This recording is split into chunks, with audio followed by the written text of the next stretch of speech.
What's going on, boys? Welcome to the stream. We're doing a little bit of a watch party for UFC 318. Let me just get everything set up quickly. Yeah. What's going on, everybody? Welcome to the stream. So we're going to do two things at once here.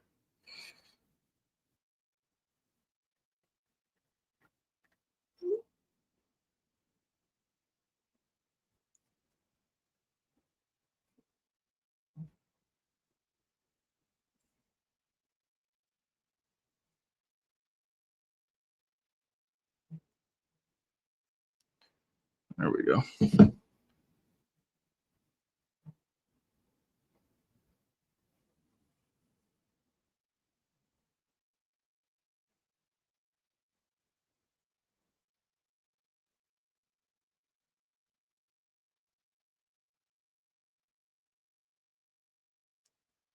So that goal. What's going on, brother? Welcome to the stream. Welcome to the stream. Welcome to our little welcome to our little watch along party for the prelims for this card. I said the other day that I was going to do it. I actually didn't stream on yesterday because I was kind of running a little late, but we're kind of replacing it with the stream today.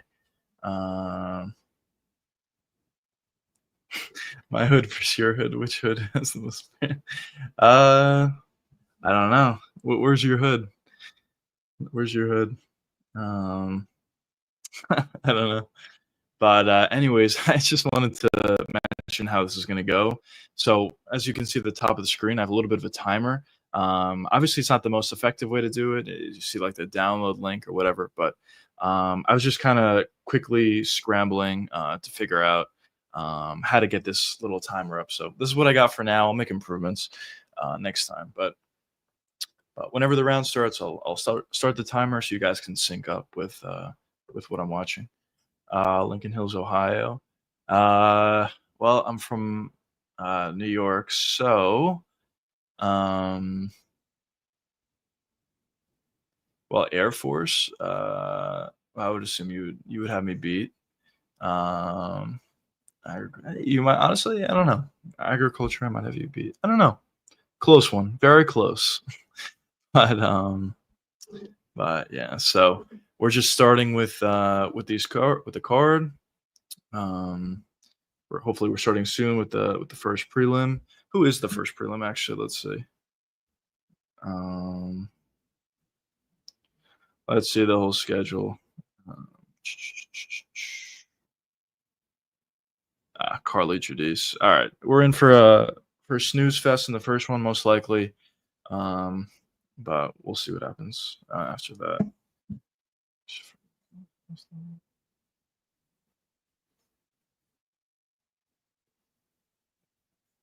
From Ohio. Hey, what's going on? Welcome to the stream. Welcome to the stream. I'm good. I'm good. I'm assuming you're probably gonna ask me to buy something, but I'm not interested on the kick side. If you are gonna ask me that, but yeah. So I kind of talked about this before, but going into this card, this is kind of how I see it. On paper, it's not amazing, but I think when we actually watch these fights, they're going to be good.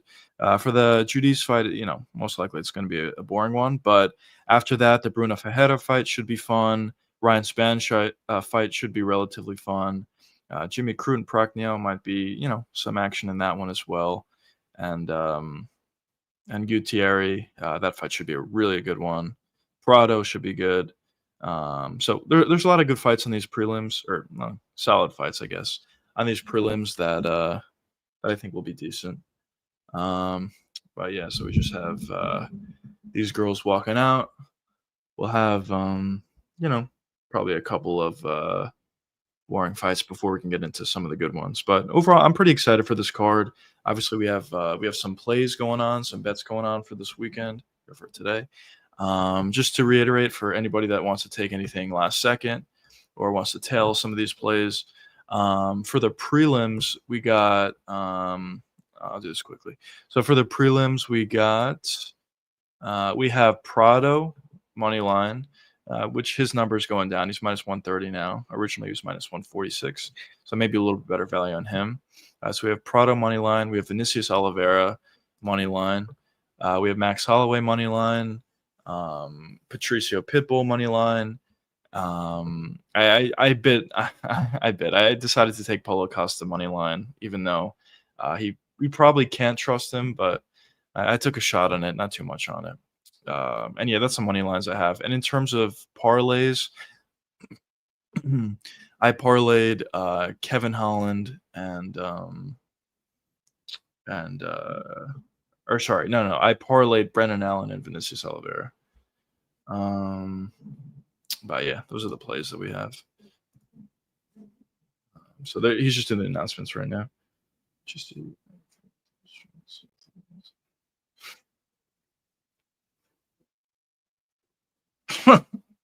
no. I'm not in the jungles, or I'm not in the jungles or the ghettos. Actually, I'm relatively close to the city, but relatively good area where I'm at. But yeah, some areas in New York are certainly a jungle. But yeah, so we just have these walkout or these introductions.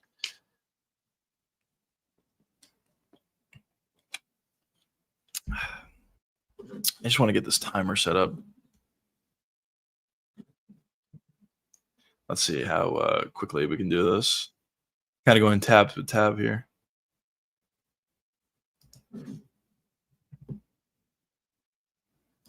All right, there we go. Round one, here we go. Let's see what happens in this one.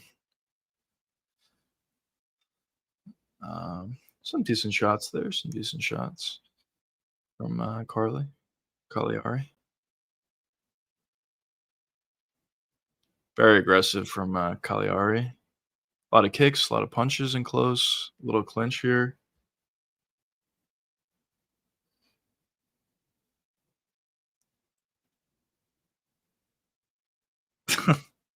Thank you.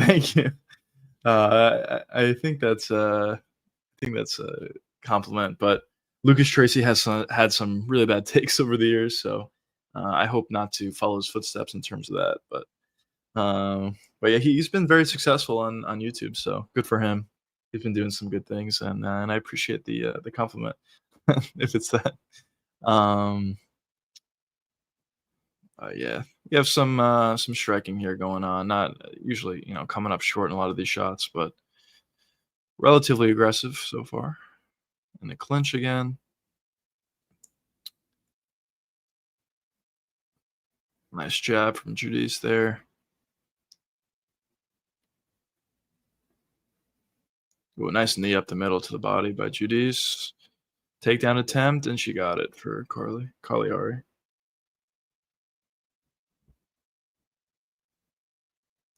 There we go. On the kick side of things, someone trying to sell me on something else. I feel like every single comment I get on kick is like, "Hi, hello." It's the same thing every time. It's "Hi, hello. How are you? Where are you from? You want to buy this?" I'm like, "No, bro. I'm streaming. I don't want to buy your service or whatever they're trying to sell." Joshua, what's going on, brother? Welcome to the stream. We got a banger of a fight in the start of the prelims, Judice and Cagliari. But hopefully we can get some more action after this one's over.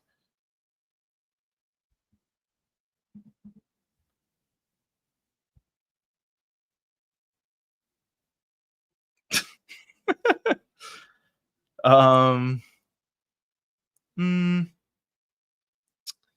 a good question. He's probably just a Martian, honestly. If I had to say, probably just a Martian. Takedown attempt again, reversed. Wizards. You got the timer, nice. Yeah, it's not perfect. But yeah, I just try to add it. I'm gonna figure it out a little bit better. I 20 minutes before the stream, I was looking on ChatGPT how to do it, and it was like it told me how to do this basically, but it was trying to host its own site for me to have a more cleaner looking timer. But but it like wasn't working, and I was like, I gotta stream. So I just decided to roll with this one. But hopefully next time we do a watch along, we some good shots there from Judy's. But hopefully we get hopefully next time we stream, we'll have a little bit of a cleaner a timer without the download button and whatever there. But yeah.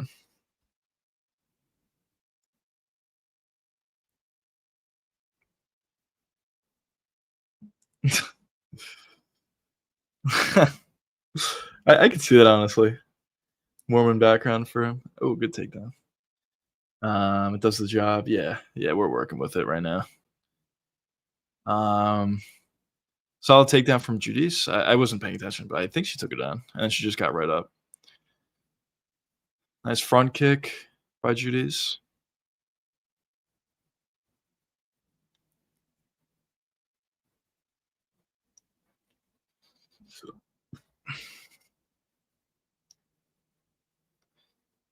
A lot of straight shots from Judice, utilizing range. A lot of jabs, left to right straights, front kicks up the middle. A lot of straight shots. Good shot there. Good right hand from Judice. Oh, beautiful left straight from Judice there. Landed clean. Oh, that was a big knee. Judice is definitely going for it. She's her striking looks pretty good. What when was I my fitter? Uh, Probably Dern or for me probably either Dern or what's her face, Brian Ortega's ex, whatever her name is. Um, what about you? What's your answer? Let's restart this timer. Reset. Oh wait, fuck. Reset. Stop. There we go. What? Sorry. There we go. All right. End of Shannon Van. Let's go. End of round one. Judy's definitely won that round. We'll see. Actually, got good striking for them. She does have good striking. A lot of good straight shots from her that round. Did a lot of good work, honestly. Goodness. But yeah, a lot of good straight shots. Good jab. Good left straight. Good knees when her opponent came in close, and also good front kicks up the middle to the body. So yeah, decent work for sure. By the way, I've had this problem with ESPN Plus on my TV. We'll see if it happens on here as well. But after ads, it would just push me back, and I wouldn't be live anymore. I'll be like behind by like 3 or 4 minutes because the ads would just mess up. But yeah, I don't know. I don't know if that's just a me problem. For my five bodies.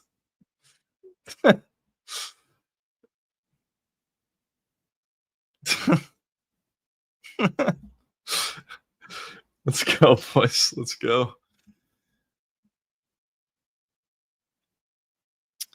Good striking though, but yeah, definitely a 10-9 Judas round there. Good left straight, good counter by Judas again. She's doing quite a lump on Cagliari's face over her eye. Her eye's really starting to swell up a little bit here. Solid body kick from Judas. Honestly, pretty good striking. Relatively athletic. Usually when you see women's MMA, especially lower level women's MMA, they usually throw like BS punches, if we're being honest, like very slow and usually come up short. But pretty good striking so far from Judas. Yeah, she's kind of just fighting at her range right now. Another nice left straight there. Pretty good footwork as well, honestly. Solid work. Solid work.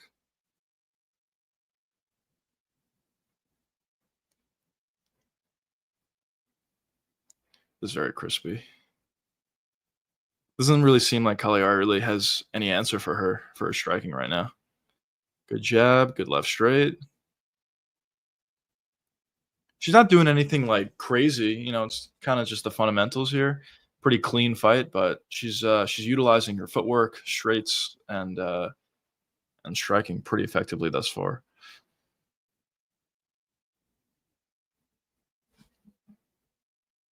How do you think tonight's card will perform? I think it'll be pretty good.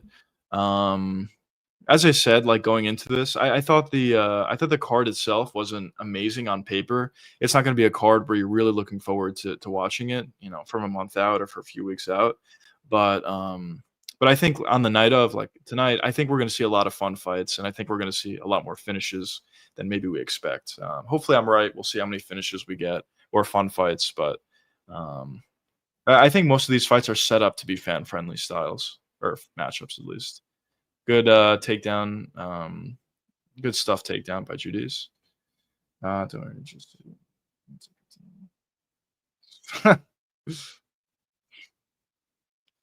yeah, I'll consider filing my taxes. I'll get ahead for next year. But yeah, listen, I mean, women's MMA is not not that fun, but at least in this fight, some decent striking from Judice here.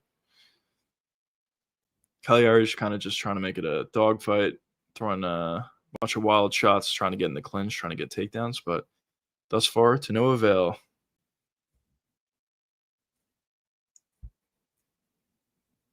Good knee again up the middle.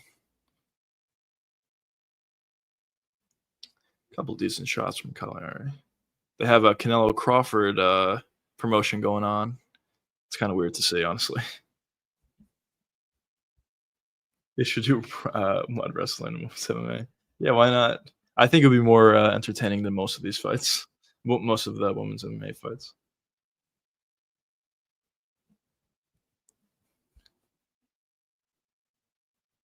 Scar blows, homie. Let's go, Rick. Oh, nice knee up the middle. First fight of the night. Scar blows. Um, but we'll see what happens.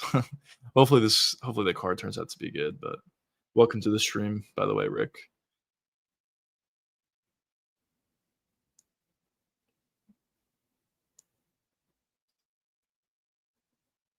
This is kind of the one thing that I don't love about women's MMA. I mean, obviously Judice is significantly better than Cagliari here, but they just don't hit nearly hard enough to actually finish each other. So um, it's kind of boring because they're not usually as good as men's MMA, obviously, and obviously they don't hit super hard, so there's not too much excitement. Um, but on paper, it blows. No, yeah, I agree with you, Rick. It does kind of blow on paper. But as I said, I think there's a lot of fan-friendly styles on this card, at least matchups that I think could be fun in the end. But on paper, I do agree with you. It's not an amazing card or anything like that. People are going to be super excited about weeks out or months out. So yeah, I do agree with that. I think the lingerie fight league keeps me glued to my screen. Let's go. I got to check it out. You got to check it out. Freaking A. Pretty easy round for Judice again.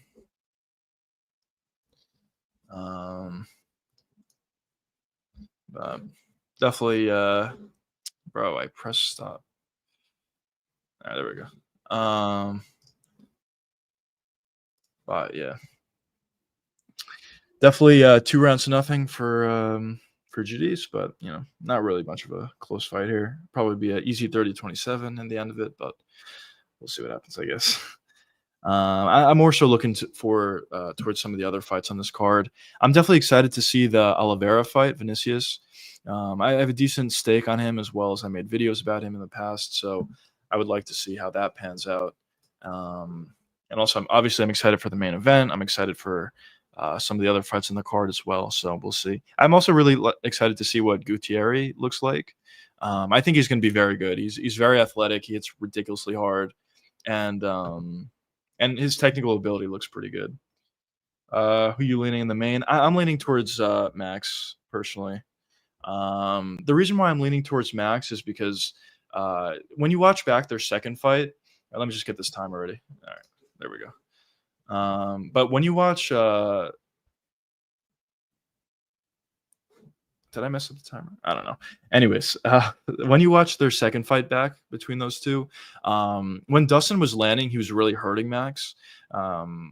And when Max was having success, which he was in the fight, but his success was just landing combinations, but not really doing much damage with those combinations. So Dustin would just have to, wear just kind of almost wait out those combinations that Max would throw his way, and then he would counter with a big left hook or a big right hook or whatever and hurt Max. But I think going forward in this fight, the third time, I think it's clear that Max hits a lot harder than he did in the past, and I also think he's a completely different fighter as well. In the past, how Max would have success is he would take a lot of shots and he would kind of just throw punches in combination to overwhelm his opponents and get decision victories for the most part. But at this point, when you watch back his Topuria fight, or if you watch back his Gaethje fight, he does a much better job at staying way more defensively sound out there, and also, sitting down on the punches that he throws.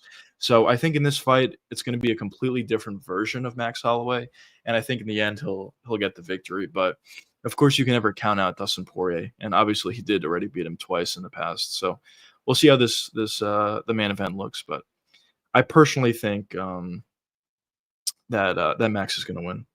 Oh, big shot. Oh, wow.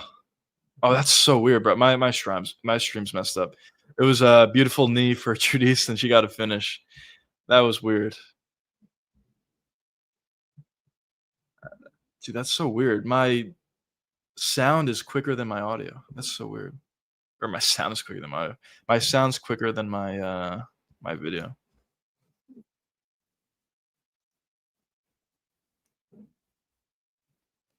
KO from Crispy. Yeah, that was pretty nice. Very nice knee up the middle. She was landing that all night, honestly. Eventually became too much. Also, very good timing on it. Um, do a little reset. That was very nice. Dude, my sound's off here. What happened? Oh, there we go. What's going on, brother? Welcome to the stream. Yeah, pretty solid way to start the card. Good finish. Wasn't expecting that. Really, really good performance from Judice. Dominated the entire time. Showed really good striking, and that was probably like the third or fourth time she landed that step in knee to the body, and eventually it was too much, and she was able to finish her at that point. Very, very good liver shot there. So there we go. Good start. Good start to the card for sure.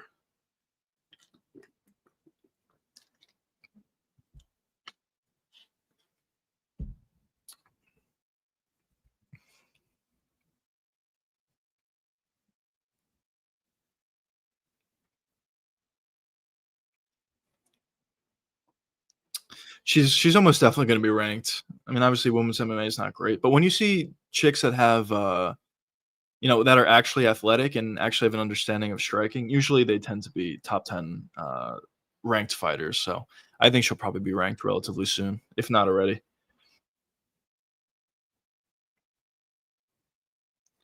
There's a bug in the octagon. It's on her ear or something. What the fuck?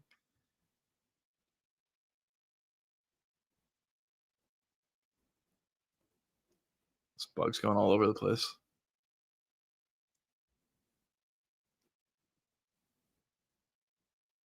Oof.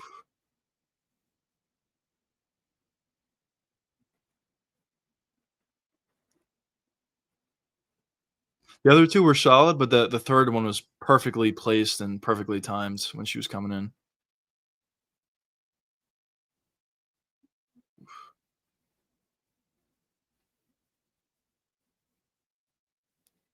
Really good performance.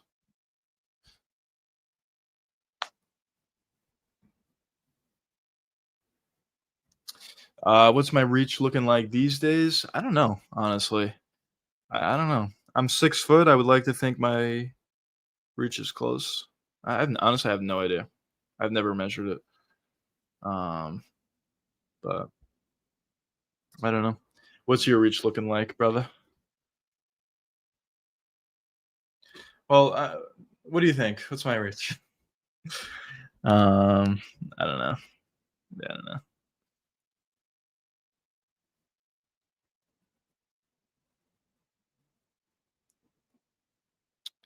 So what do we have next? We have Bruno Fajeda. He's usually in fun fights. Definitely a finisher. 5'10" with a 52-inch reach, but I'm all shoulder. Let's go.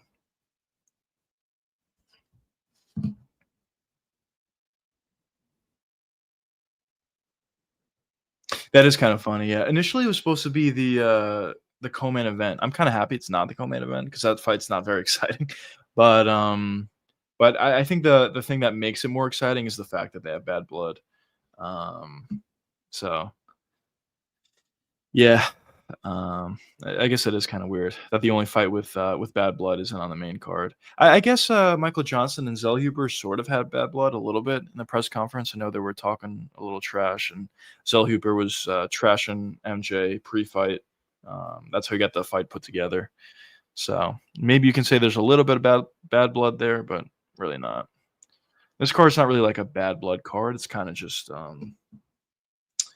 like fan-friendly styles. This should be good though. This should be a finish. I don't know anything about this other guy. We'll see how he looks.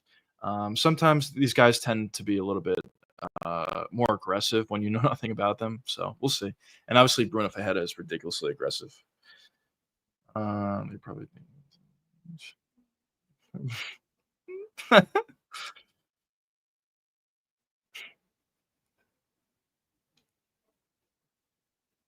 Oh yeah, that's fair. That definitely does cancel it out. You can, utilize kicks, a kick, mostly kicking style out there. Utilize kicks, get in the inside, get a takedown. Those elbows are gonna be vicious. Forget it.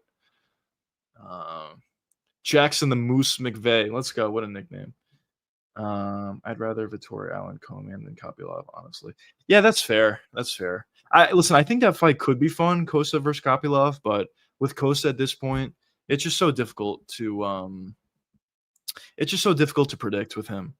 He could have a really fun style. He could look like the Costa of old, or he can look, like he did against a lot of his more recent opponents, where he's kind of just staring at his opponent. And if he does that against Kopylov, it's going to be 575 body kicks for Kopylov and a decision victory for him. So it's a 50-50 on whether or not the co-main event's actually a good fight.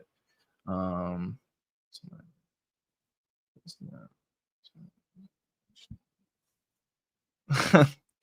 That's good. That's always good. You can defend takedowns.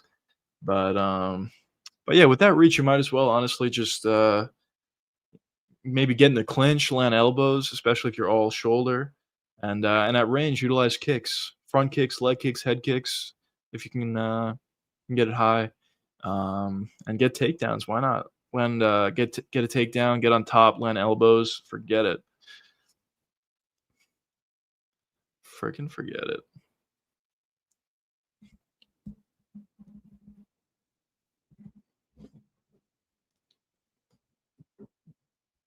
So, you guys can't hear that, can you? Or can you? Let's see. You guys can't hear that. No, you can't. Okay. Undefeated UFC debut. All of his wins are by finish, so hopefully McVeigh can do something here, or at least put on a fun fight. So kind of a tough fight for your UFC debut against Fajeda. Fajeda's like not that good. I actually don't think he's great at anything, but he's just so physical, hits very hard, as decent jiu-jitsu, and has a really good chin that he kind of just gets away with a lot of things. And that's why he's been able to get a lot of finishes throughout his UFC career thus far. Um,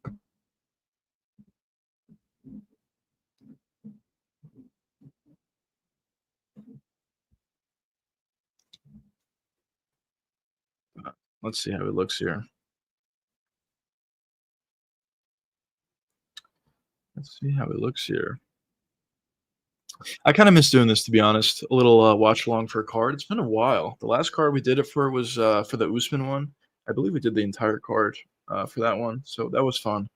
Obviously, this is only gonna be for the, limited prelims, unfortunately. I do have to get out of here at, like, 8:15, but we'll watch some fights, we'll talk about it, and I could hop on a live stream later tonight after the main event if you guys are interested in that.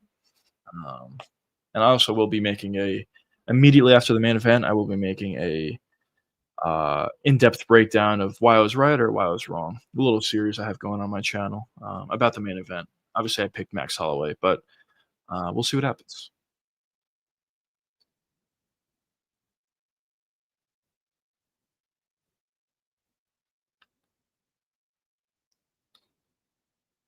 He does have a very awkward style on the feet. He kinda just throws power punches. He doesn't really set anything up, honestly.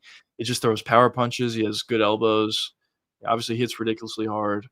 And when you look throughout his career and his wins and whatever, um, everything is just power punches, nothing really set up or anything like that. So we'll see if McVay can look to, avoid some of those big shots and counter. So we'll see.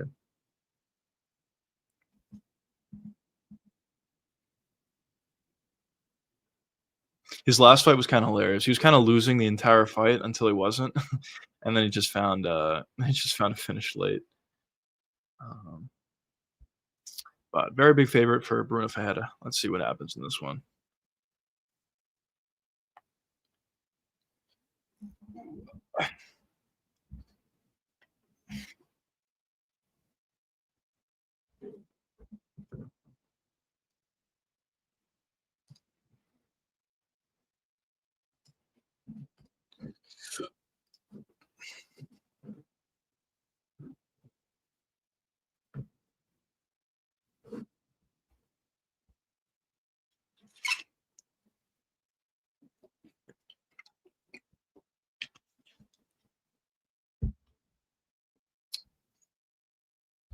Jackson the Moose McVeigh, let's go.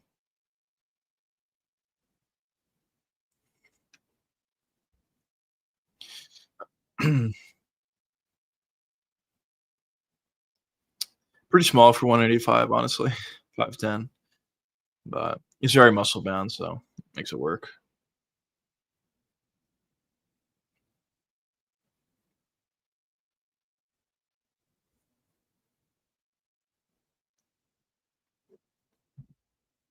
Let me just get my timer ready here.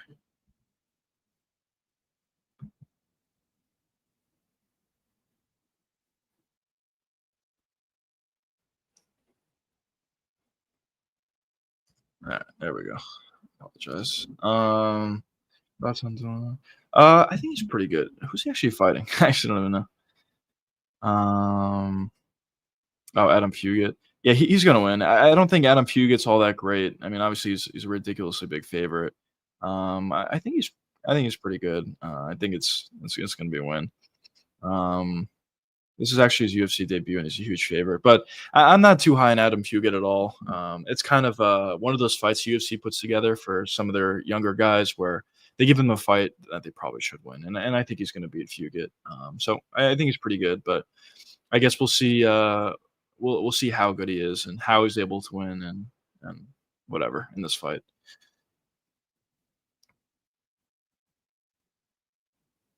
So far, very patient from both guys. Head kick that missed from McVeigh. Heada's kinda staying on the outside. He's gonna need to get on the inside to land damage, but feeling each other out early.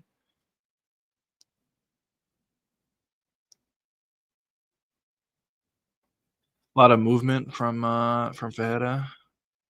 Another head kick blocked.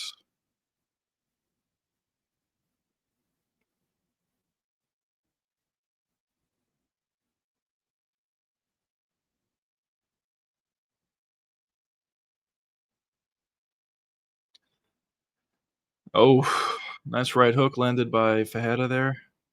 I think it's gonna be like a couple shots landed, and then they're gonna start to go a little bit. Both of these guys are known to be very aggressive, and they're both very patient right now. Maybe they're also just, wary of each other's power. Oh, decent combination from McVeigh there.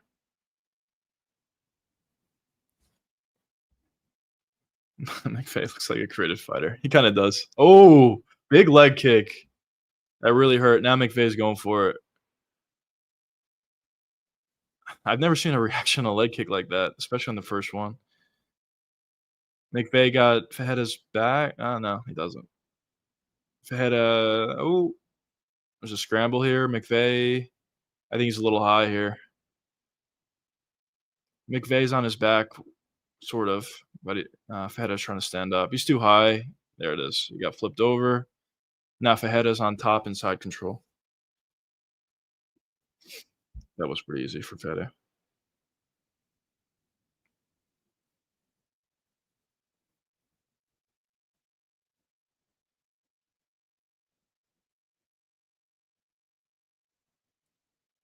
Fajeda is honestly super small for middleweight. It is kinda crazy how he's making it work thus far, but he's still unranked.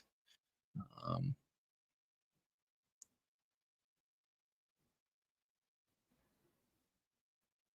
but he did beat RoboCop, which is a good win for him, which is so weird for me to see. I know Fajeda hits really hard, but RoboCop's fight before that against Chidi, he took, like, an unreal amount of damage, and he survived and got the finish late. Then Fajeda lands 1 punch on him. I guess it was a perfect shot, and he hits really hard. Full mount, by the way, for Fajeda right now. But Fajeda was able to knock out RoboCop with the first shot he landed, which is kinda weird to see. Um, but definitely a good one for him. Full mount, he's going for an arm bar here, he's gonna get it. He got it, tapped. That was pretty easy for Bruno Fajeda, honestly. Kinda showed that, yeah, that was pretty easy. Arm bar submission for Bruno Fajeda.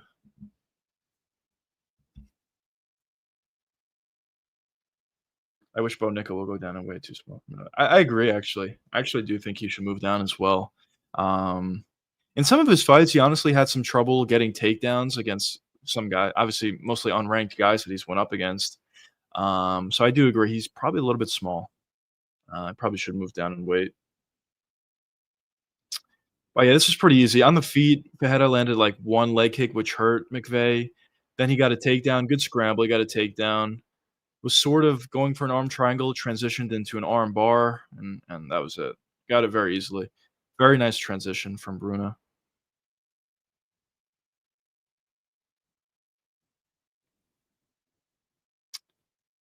Arm bar versus Petrosian's last one, or triangle, or whatever. Combo of both.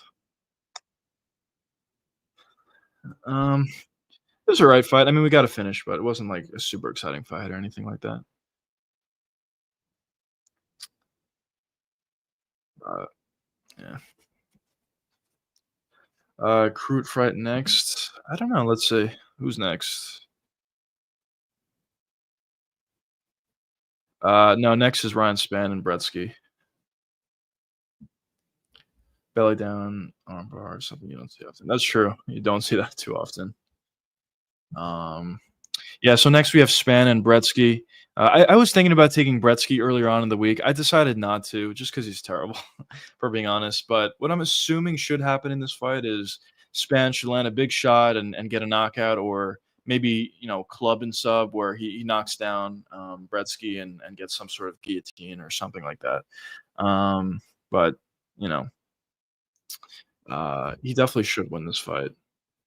Um, but Span has just looked really bad lately, so that's why I had the hesitancy, and I even thought about betting on Bretsky. But um, this is definitely a fight that Span should win. If he doesn't win this fight, I don't know what to say. But we'll see. Should be probably is going to be under 1.5 round kind of fight. We'll see what happens.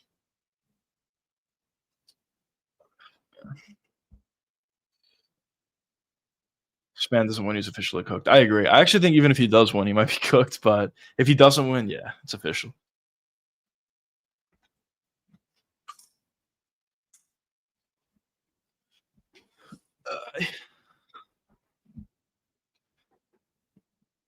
Let's get a little light in here.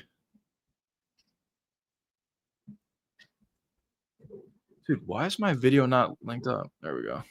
Dude, the ESPN app sucks, bro.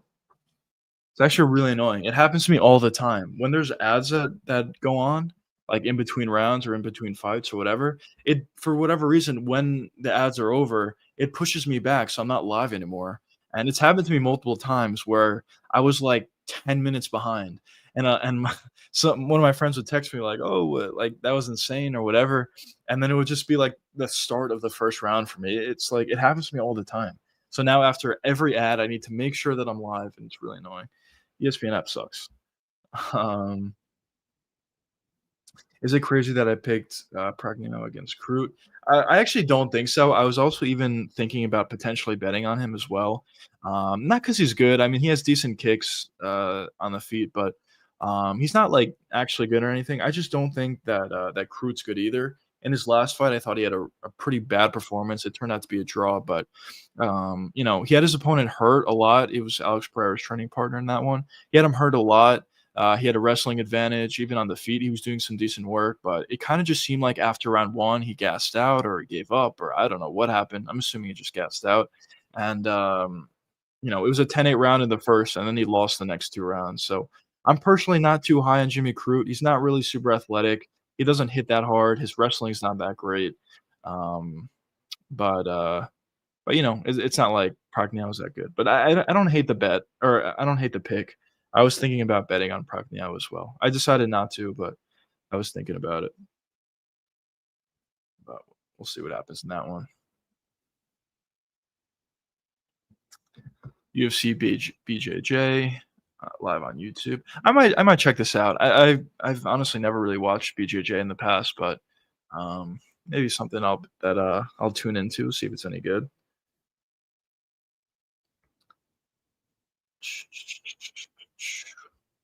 So, yeah, we got Ryan Spann next. We'll see how he looks.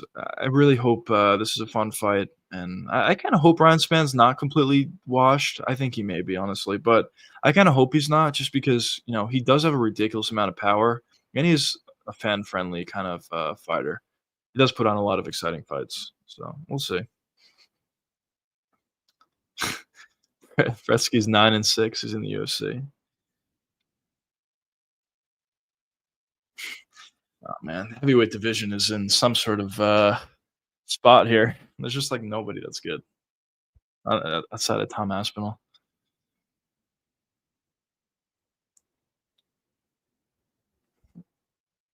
Um, let's see, what's the line for this fight for Spann and Bretsky? I believe Spann's like a -200 or something. Spann's -235. Should I take a live bet, chat? Spann by finish? Nah. Spann by KO is +160. Spann by finish is -185. Nah, I can't take that. Yanni's best bet is Max Holloway. Alright, he agrees with me. Yanni is Yanni's alright. Um, I think he's pretty good, so I guess it's a good thing. His teeth are so weird to me, they're so obviously fake. They're, like, way too white. It almost looks like he just I don't know, he's got, like, toothpaste all over his teeth or something. It's, like, glowing. It's too white. Um, some veneers look good, I think, but his are, like, way too white. Chat, should I take Span by TKO +160, last second bet, put, like, barely anything on it? Or would that be stupid? I initially wasn't gonna do this. Um, but I had a good result. I actually took a wild bet today on PFL. I bet on the main event against Johnny Eblen, and he ended up getting a wild, like, with 5 seconds left, submission after losing the fight. So that was nice. That was a really good hit for me. So I'm, going into this card up a little bit, so it's nice. I went with Span by KO for 5. Oh, okay. Yeah, that's not bad. I mean, he should get a KO or TKO. Span definitely should win this. Alright, I'll put a little bit on Spam by KO. Why not? He should win, come on.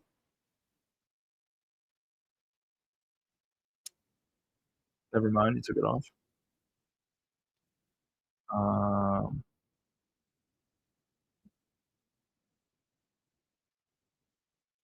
I'm forgetting who I got those odds.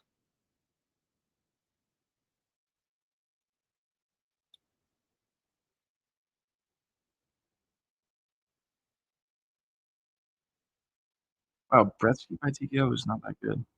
Kinda crazy.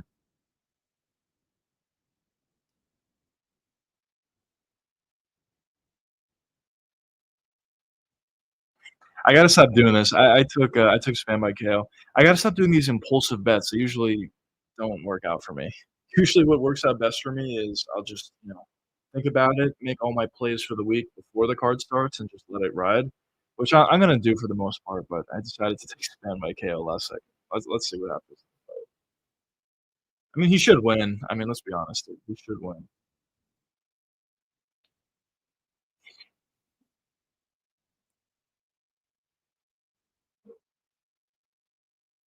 A lot of promotion here. Let's get into this next fight. Was that the early prelims? Oh, wait, let's see.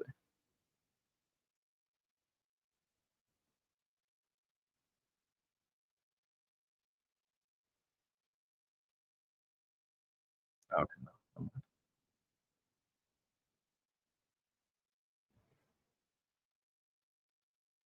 Yeah, I'm hoping Span to just get it done. I mean, they UFC literally booked this fight for him to win, so he should win this fight.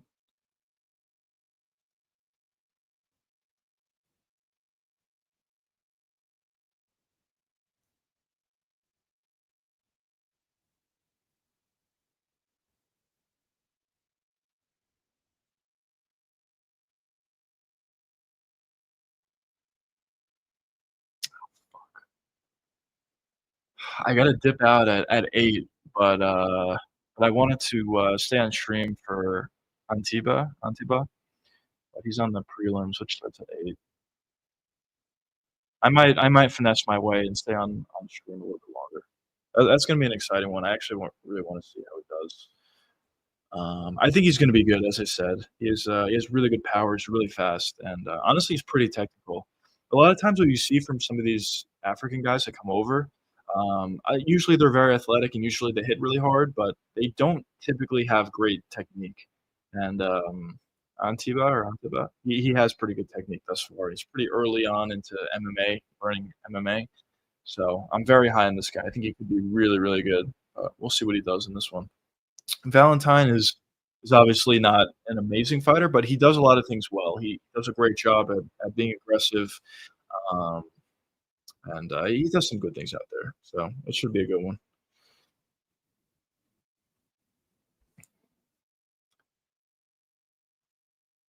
But I was actually thinking about this. What's it called? Do you guys pay for pay-per-views usually, or do you just watch them on streams or whatever? Of course, my computer's tweaking out. Um, Gutierrez, that's all. Yeah, that's fair. Oh, Joshua, thanks so much. I'll give you a little bit of a heart.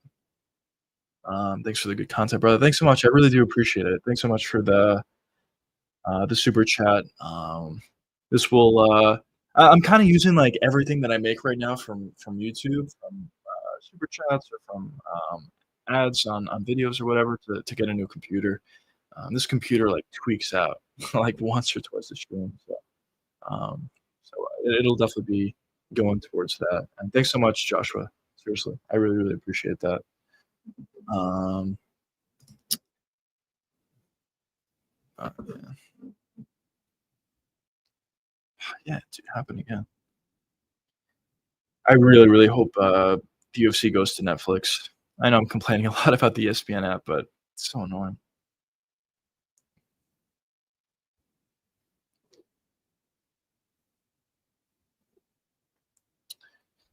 But yeah,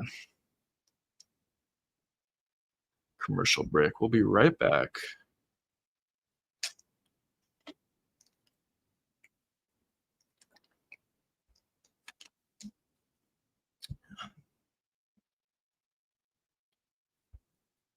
Man, kind of hungry, honestly. I'm gonna get something later. See what I'll get.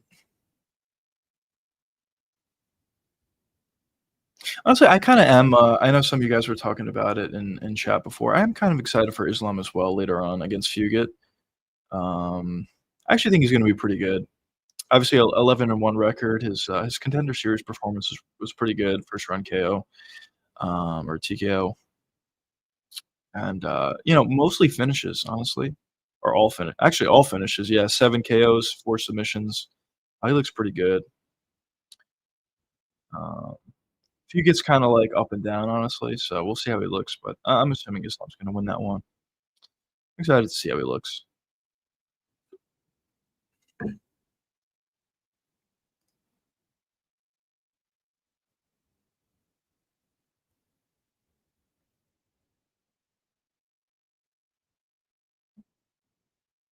Just have, Span walking out here. Looks, pretty beefy for heavyweight. I think he's actually a good size for heavyweight. He's, like, not fat, but, he's pretty, like, thick boned, I guess you could say. Like, he could so he's I think he's better set for heavyweight than he is at light heavyweight. just because he's not super skilled, and that kinda helps at the heavyweight division. He hits really hard, has good physical skills, but it's not or physical, abilities, but it's not super skilled, so I think that's, better for heavyweight.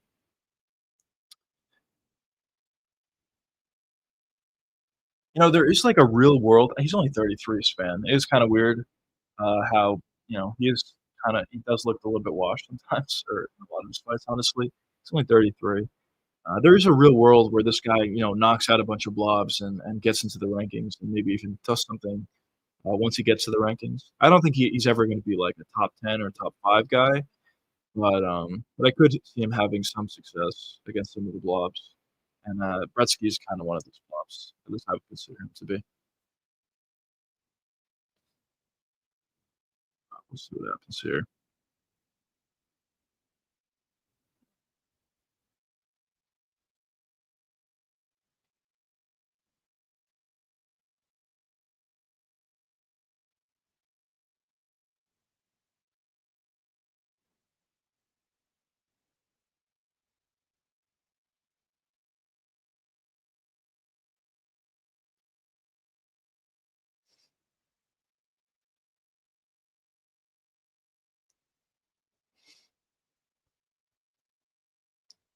Little Span introduction.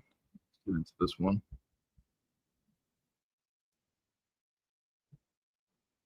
My computer tweaking out, or is it all good? It's alright, let's get this timer ready.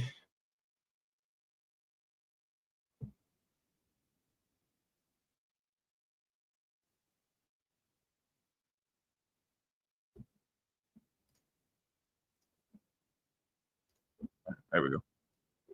Start of round 1. Oh my god, Span looks as bad as last. Am I behind? Or you mean, just wait? Oh,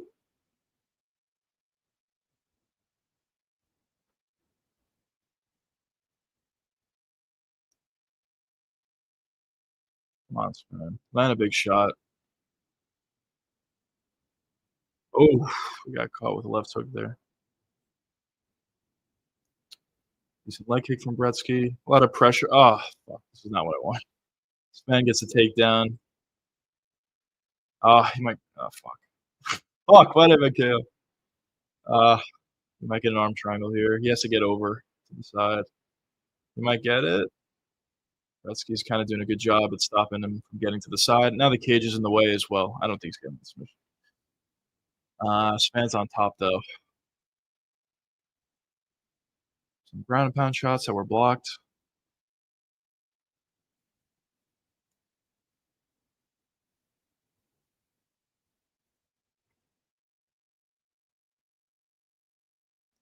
Interesting that Span's looking for takedowns in this fight.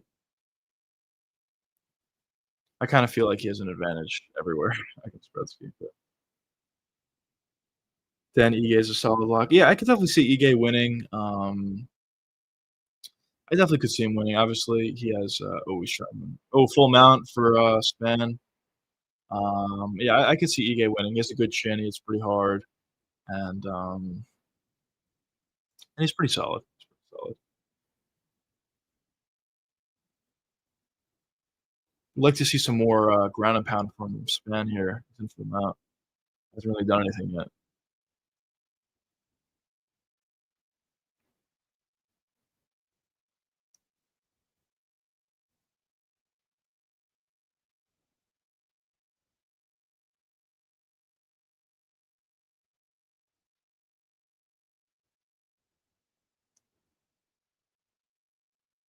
Gotta land some more ground and pound. Gretzky's trying to oh, here we go, arm triangle. He's gonna get it. He's gonna get this.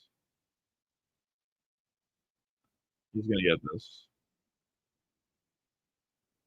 Oh, is he out? I think he just let go. That was weird. I thought he was gonna get that, but I guess good defense from, Gretzky.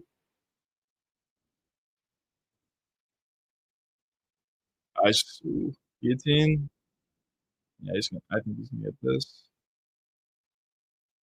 He tapped. Yeah, guillotine. Fuck, why did I take TKO? That's on me. Easy fight for Span. Good win for him. He definitely should have won that fight. Um, But yeah, he got a really easy submission. He just got a takedown, and he was just so much better than Pritzky on the ground. And that's not really saying much. Span's not really that great in the ground either, but he just has such an advantage there. So good win for him. Guillotine. Oh yeah, bad bet by me.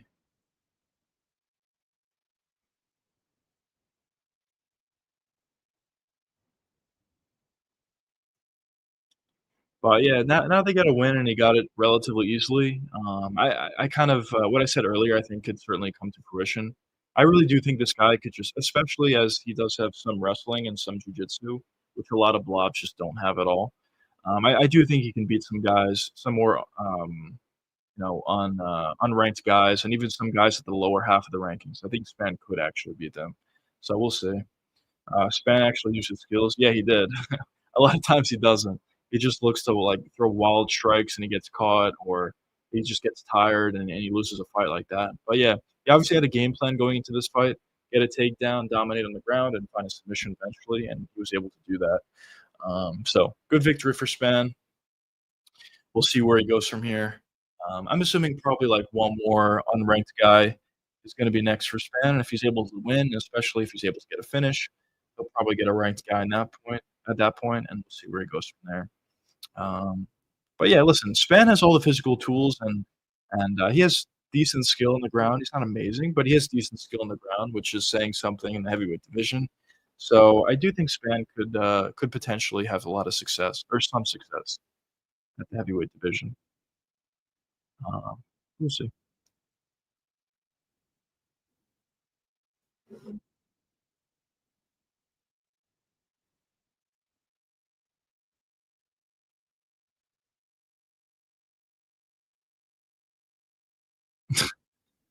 Span putting in grills or something? What was he putting in?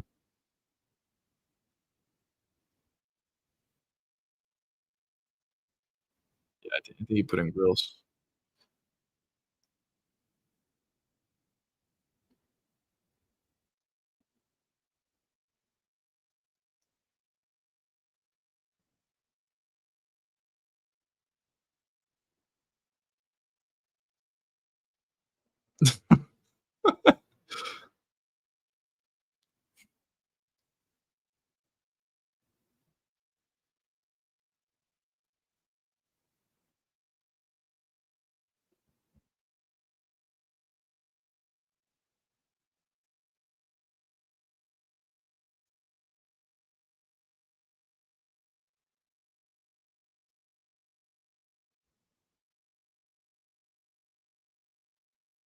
Span said he was taking his time more in this fight than usual, which he probably was.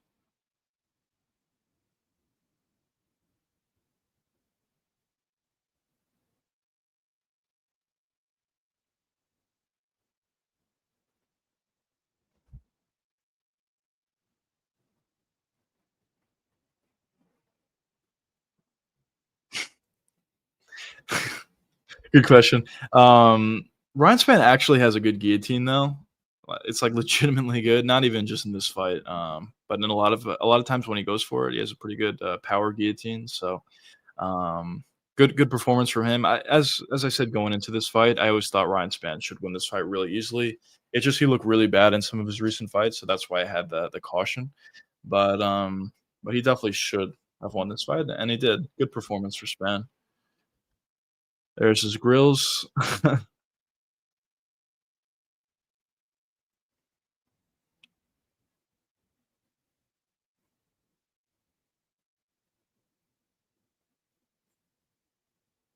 Good win for Spann. I also think he fills out pretty nicely for the heavyweight division, as I said before, so we'll see what this guy can do. Who's next?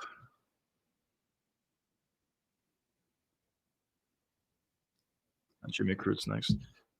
Like, look at those punches, even him shadow boxing, like, it doesn't look good at all, bro.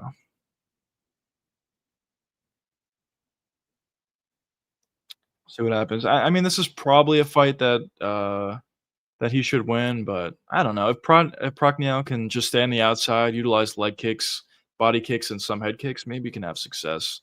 But Jimmy Crute's a guy who is very aggressive, so I'm assuming he's gonna press forward, land some shots on the inside boxing range, maybe get a couple takedowns, and maybe get a decision victory from there, but we'll see. It's kind of a low level fight, but, hopefully it's an entertaining one. We'll see what happens in this one.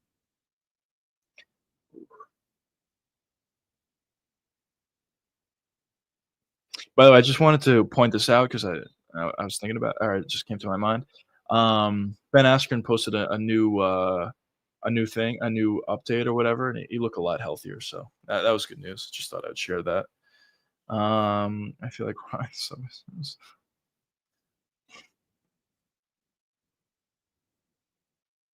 I agree. That's kind of what I was saying before. I do agree though. I said that this is actually a reason why I thought, what's his face was gonna be good. The guy who just lost to Derek Lewis. I'm brain farting here, but I thought he was gonna be it, or other guys were gonna be good, like um, Vitor Petrino as well. Just because I think at heavyweight these guys are so bad, especially guys at the lower half of the rankings, like 10 to 15, that if you're just you have like decent physical skills, you can hit hard, and you're athletic. I think those two things alone are going to allow you to get in the rankings of the heavyweight division and have some success. Now, getting higher than that, there's some guys at the heavyweight division that who I think are actually good, like obviously Tom Aspinall, Cyril Gahn, um, Curtis Blades, some other guys as well. But getting in the rankings from 10 to 15, I think you can legitimately be terrible, but you just have power and are athletic, and you can have success at the heavyweight division. There's just so many blobs, especially like lower down in the rankings of heavyweight, that are not athletic. I mean, they do hit relatively hard, but they're not athletic. They have no wrestling, and there's just so many holes in their games that I think you could have success just based on physical ability. So I do agree with you though. I think Span could have some success, and I wouldn't be surprised if he was a top 10 heavyweight. I wouldn't be surprised at all. Um, we just need better guys in the heavyweight division. We just do. Um, we'll see what happens. As I said, I'm assuming Tom Aspinall is going to get a ton of title defenses, like a ridiculous amount, like 5 or 6 or something like that. Usually you don't see that at all in general in the UFC, but especially the heavyweight division. You don't really see that just because they hit so hard, obviously. But I just don't really think anybody at the heavyweight division at this point is good enough to beat Tom Aspinall. He's either better than them in the striking, or he's better than them in the wrestling, or he's better than them at in both aspects of the game. So, I think he's going to be a champ for quite a while. Eventually, there's going to be some sort of adjustment. There's going to be better guys that come up, but the question is, how long is it going to be before that happens? Um, the belt would be coming back to the country. Yeah, that's a good point. Um, but yeah, here we go. We have walkouts for Jimmy Crute and Pacquiao. Ryan, what's going on, brother? Welcome to the stream. Tom definitely could get fluked. Yeah, I mean, you are right. It is possible. He does get hit sometimes, which is true. And that's why, ironically, I think the toughest potential matchup for Tom Aspinall is Derek Lewis. Listen, Tom dominates Derek Lewis for like the entirety of the fight. He's better than him everywhere. It's just the thing with Derek Lewis, as we've seen it before. Um, he could be losing a 4.5 rounds or even more than 4.5 rounds, and he just lands one big punch, a big right hand, a big left hook, and he gets a knockout. So yes, obviously it is heavyweight. Most of these guys hit very hard, and they can get a knockout at any time. And yes, as you said, they could just fluke their way to a victory, which is possible. It's just some of the guys at the top of the heavyweight division, I just don't think have that level of power just to be losing a fight and then all of a sudden land one big shot and get a knockout. Of course, I could be wrong, but that's kind of how I see it. The only guy that I think could be losing an entire fight and land one big shot and find a knockout is Derek Lewis. That's really the only guy that I feel that way for. Um, but yeah, what's going on here? Okay. But yeah, Derek has insane. He does. He does. Listen, in that fight, this is what would happen in that fight. Derek Lewis will get dominated, honestly, for the most part, but he'll still be around for the majority of the fight. Like, he'll still be able to land a big shot. Um, so that's the danger with Derek.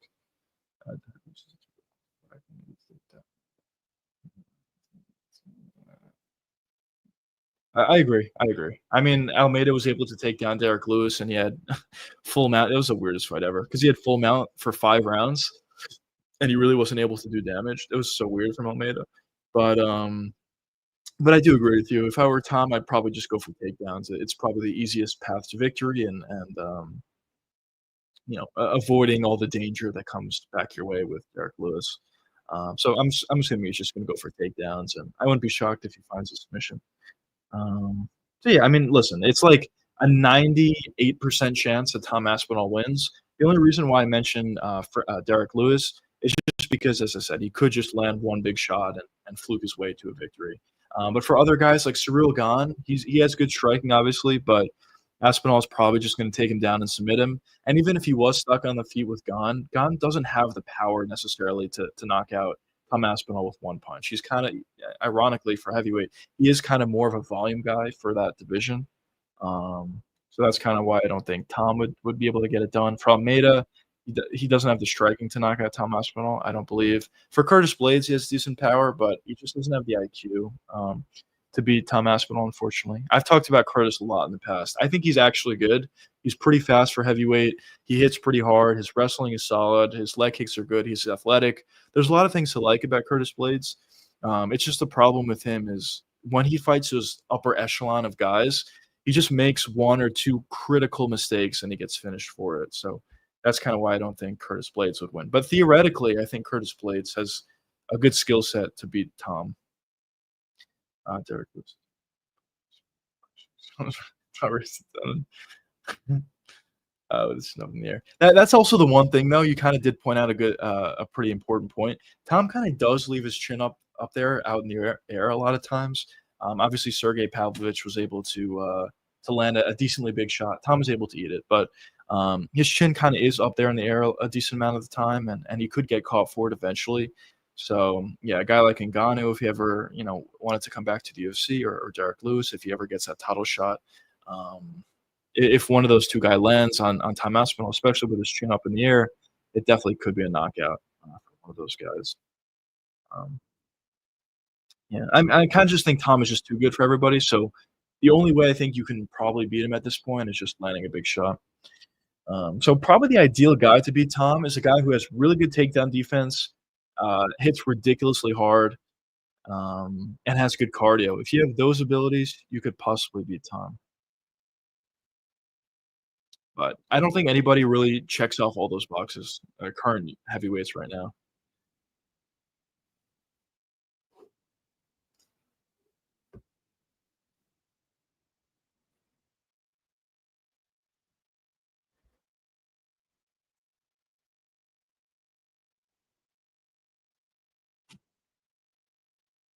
Ryan, I completely agree. I literally could not agree more.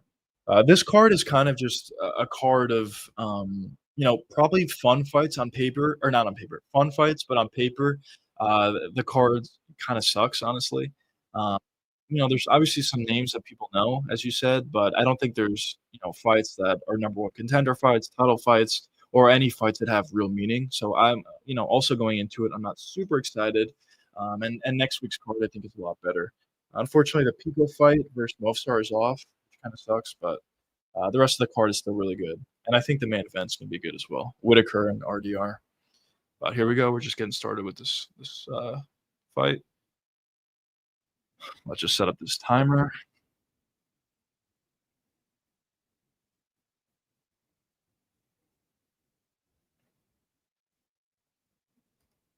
Alright, there we go. Fight just started. I actually didn't know that Jimmy Crute retired. Now he's back. Practically, he's gonna wanna keep space, utilize footwork, utilize a lot of kicks. For Crute, he's gonna wanna get in the inside, utilize boxing, look for takedowns. Let's see who can implement their game plan. Good outside kick from Prachnio. Front kick caught by Crute.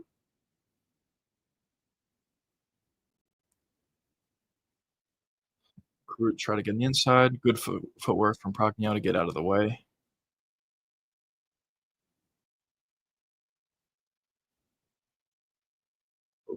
Decent right hand from Crute.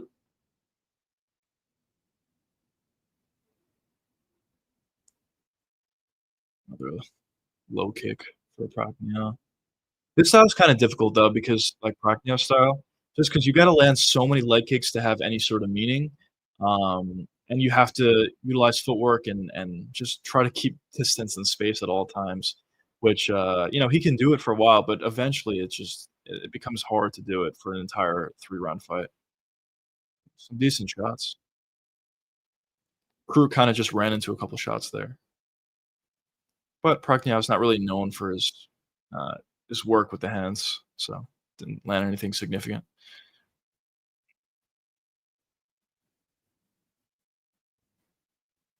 Jimmy goes for a takedown, single leg, he might get this. No, good defense thus far from Prachnio. He might get this. Yeah, he got it. Crew got a takedown relatively easily there. This is kinda what Crew's gonna wanna do. Get takedowns, look to land some elbows and some ground and pound shots. Really, guys like Prachnio that use a lot of footwork, leg kicks as the base of their game, you really wanna tire these guys out.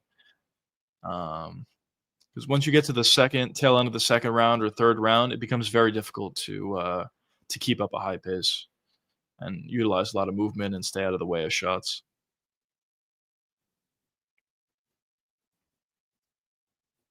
Prachnio trying to push off Crute. He did a good job. He got up actually. Now they're alongside the cage. Good reversal from Prachnio. Wow. Good hip toss from Crute. He's looking for a potential submission. He's not going to get this, I don't think. Oh, he's out. Oh, good knee from Prachnio. Good job, honestly, from Prachnio getting away after getting back up.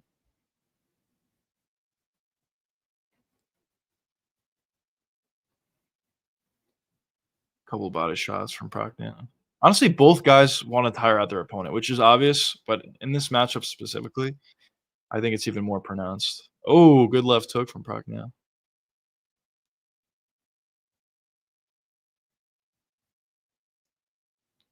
DC kind of pointing out what I was saying before, how you kind of want to tire out Prachnio because it's going to be easier as the fight progresses to get to him.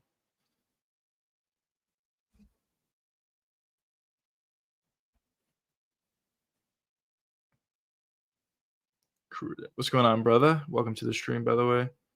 Crude is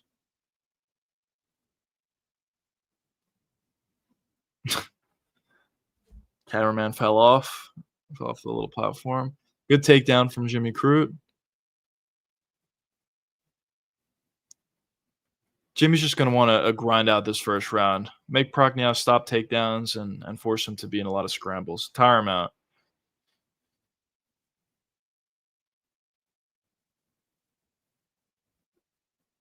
Oh, he's going for armbar. He got it. He got it. No way. He gets it. Whoa! Did he get out of this? Oh, I thought he had it. Oh, now he's got it. Does he not? Prachnio's trying to survive. He's in an armbar here. Uh, Man, his arm's gonna break, bro. He tapped. There it is. Jimmy Crute armbar submission. Second armbar of the card. Is that back to back? No, was it? No, three submissions in a row. Ryan Spann was the last fight.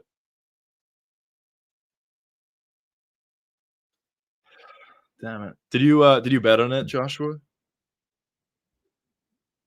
It's honestly not a bad bet. It's honestly not. Oh fuck. I don't know I did that. It's honestly not a bad bet.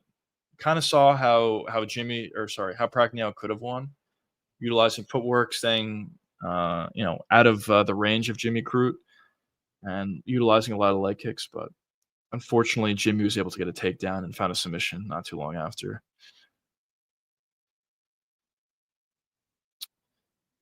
Good win for Jimmy. Um, we'll see where he can go from here. I don't think he's personally that good, but this is a good win for him.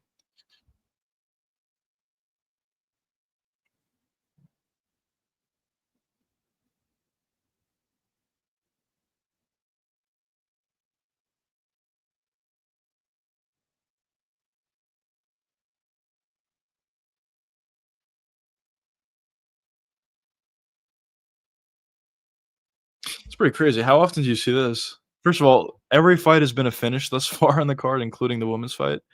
And this is 3 submissions in a row. It's kinda we're setting up for a ridiculous amount of finishes on this card. Um, I have a lot of unders on this card, so I wouldn't be mad if every fight in this card was a finish. Obviously, it's not, but um, setting up for a good amount of finishes on this card. Kinda what I thought, honestly. I talked about this a bunch of times going into the card where, on paper, the card's not amazing, but a lot of these fights I thought could be fun, and could be finishes. Is Pragnio's arm broken? He's not there. Pragnio's arm might be broken.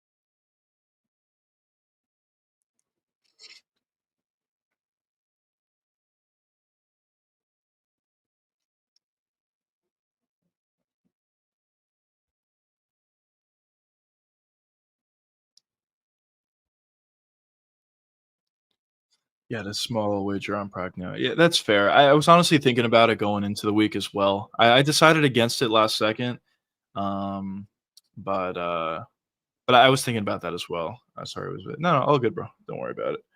Um, but yeah, doing it round 1. I mean, I could see that. Honestly, based on how this card has been going, I could see that. I think he's actually, like, pretty good. I mean, of course, this is his UFC debut. He only fought in Contender. We'll see how he looks. But, um, but every win he's got, he's gotten it by finish. So let's see. What is that? Round 1. Let's see.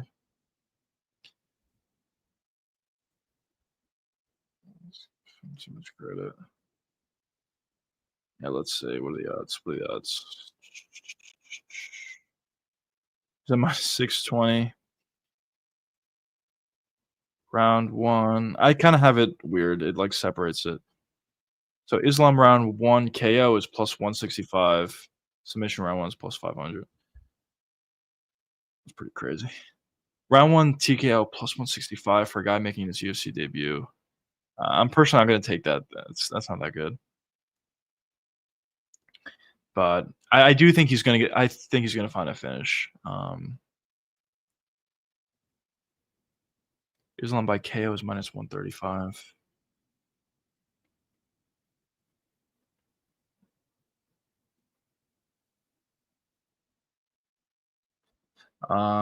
If I had to guess, I do think that Islam's gonna find a finish round 1, but, um, I'm personally not gonna bet on it.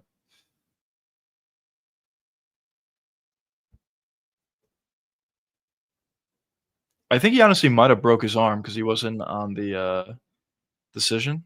Praggnat wasn't on the decision. So I think he honestly might have broke his arm. A lot of these highlights are showing a Max, though. He's a completely different fighter. At that point, he was kinda just a volume guy. He's gonna take a lot of shots, but he's a great chin and will be able to eat it. At this point, as I said, Max is a different fighter. He hits a lot harder, and, I mean, look, even this Korean Zombie fight, I think it's a good example. He hits a lot harder, and he doesn't take nearly as many shots. He's a lot more defensively sound now than he used to be. Now, still, he's going to take shots. In his Gaethje fight, he did get dropped by him momentarily, but for the most part, that Gaethje performance was almost a perfect performance for Holloway, and of course, capping it off with the amazing knockout.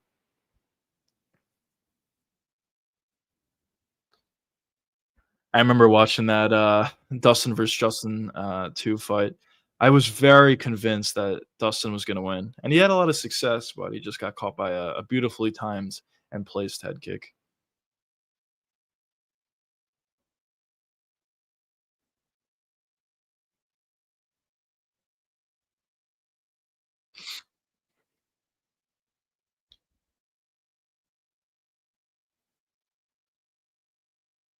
Yeah, like, I think we're gonna see Max Holloway fight more like he fought against Gaethje, as opposed to how Max fought the last time he fought, Dustin. I think, as I said, I think for Dustin, he's a relatively similar fighter to when they fought last time. I mean, obviously, he's made improvements and made some adjustments, but for the most part, he's a really relatively similar fighter. For Max, I think he's almost completely different.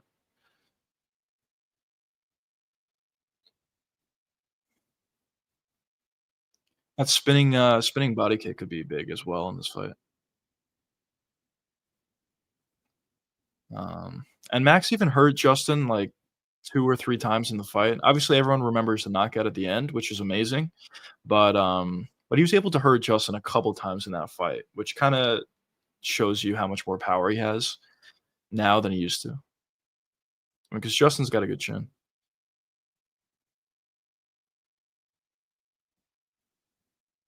That was amazing. Honestly, I think that knockout was the greatest knockout I've ever seen. Well, definitely that I've ever seen, but I think it might be the greatest knockout of all time. With 1 second left, throwing down after winning all 4.5 rounds prior.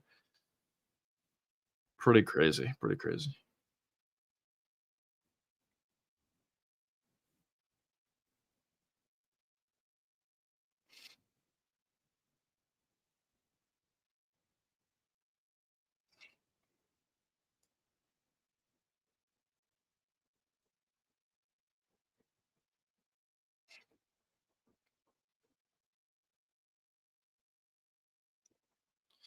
This is gonna be a good one. I'm excited for this main event for sure.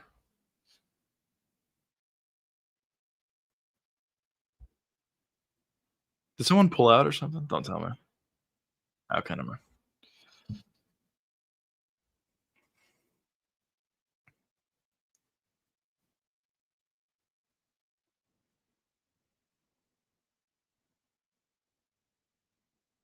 Oh yeah, they're way ahead of schedule because Gutierrez is supposed to be on the prelims that start at 8, and we only have one more fight on the early prelims. It's only 7:20, so there's gonna be some dead time here.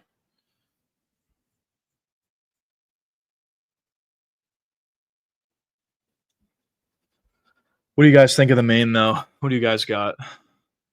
Obviously, as I said, I'm leaning towards Max, but who do you guys think's taking the main? You think Dustin's gonna get it in his retirement fight?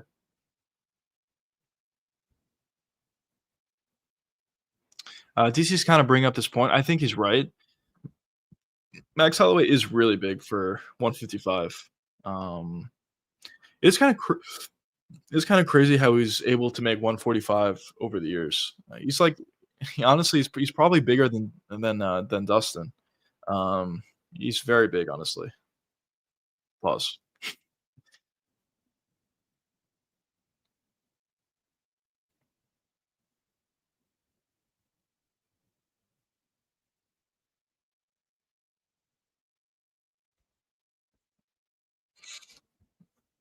let's see.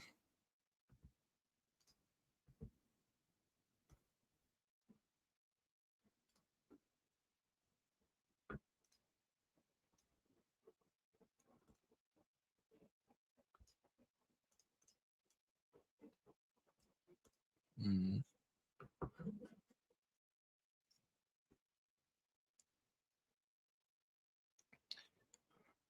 okay.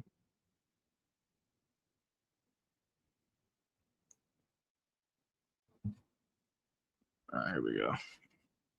We got the boys walking out, Adam Fugit and whatnot.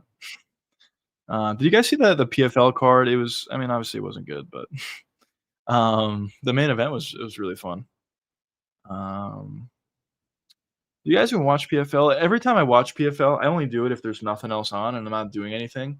But every time I watch it, I'm just disappointed. The fights themselves are usually not that good. The broadcast is ridiculously bad. It's oh man. drives me nuts. Their broadcast is just terrible.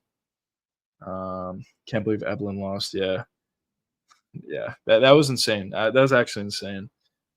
He's winning the whole fight. I mean, it was close. I thought it was honestly 2-2 going into the fifth, but for the majority of the fifth, Eblin was winning, obviously. And then he finds a takedown, gets reversed, gets his back taken, and he gets choked out at the very end. That was pretty crazy. Yeah, PFL is a tier under the UFC. Yeah, for sure. Yeah, in terms of the talent level, I mean, let's see what they're able to do over the years if they're able to get more talent. From signing guys from other organizations or just naturally getting better. But I think the real problem with the PFL though is their production. It's honestly like very not good in my opinion. Um, but we'll see. Vitor Petrino, we're talking about him before. Petrino versus Thomas Peterson is coming up for the Rio de Janeiro card, October 11th. Petrino's another guy like Ryan Spann. I kind of see them in a similar light. Maybe Petrino I have a little bit more uh, expectations for as opposed to Spann. But I don't think Petrino is very good. I think most of his success at the heavyweight division is because he has a decent chin, he hits really hard, and he's athletic. I think that's why he's going to be successful at the heavyweight division, or at least relatively. And I think he's going to beat Peterson and maybe find a finish. Peterson's a guy who honestly doesn't have the worst striking in the world, but he gasses out and he's not really athletic and he's not fast or anything like that. So Petrino should win. Dude, that's actually crazy. I was actually talking with my friend about that. I completely agree. Dakota Ditcheva, she's actually like legitimately good. Um, She's very, I think she's on something, unfortunately, because it kinda seems like she's becoming more and more of a man. But, but she's, like, actually very good, and she hits really hard. She's very athletic, she's very fast. I do think she can give a lot of problems to Shevchenko or other top, women's MMA fighters. Like, she's actually good.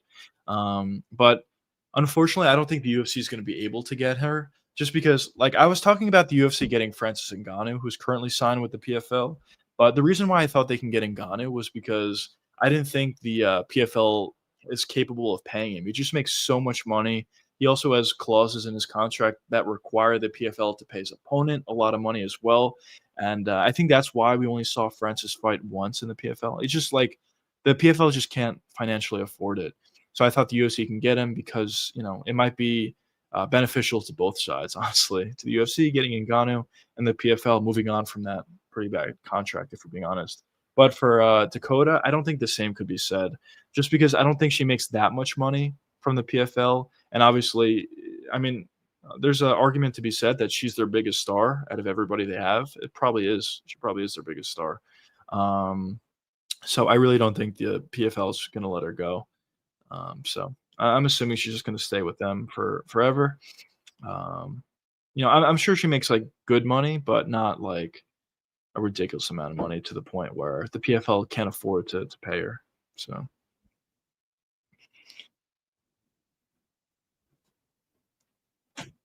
yeah, I agree. I agree with the people that you said. Usman's honestly, I don't know if I'd say he's a star, but he's one of their bigger fighters as well.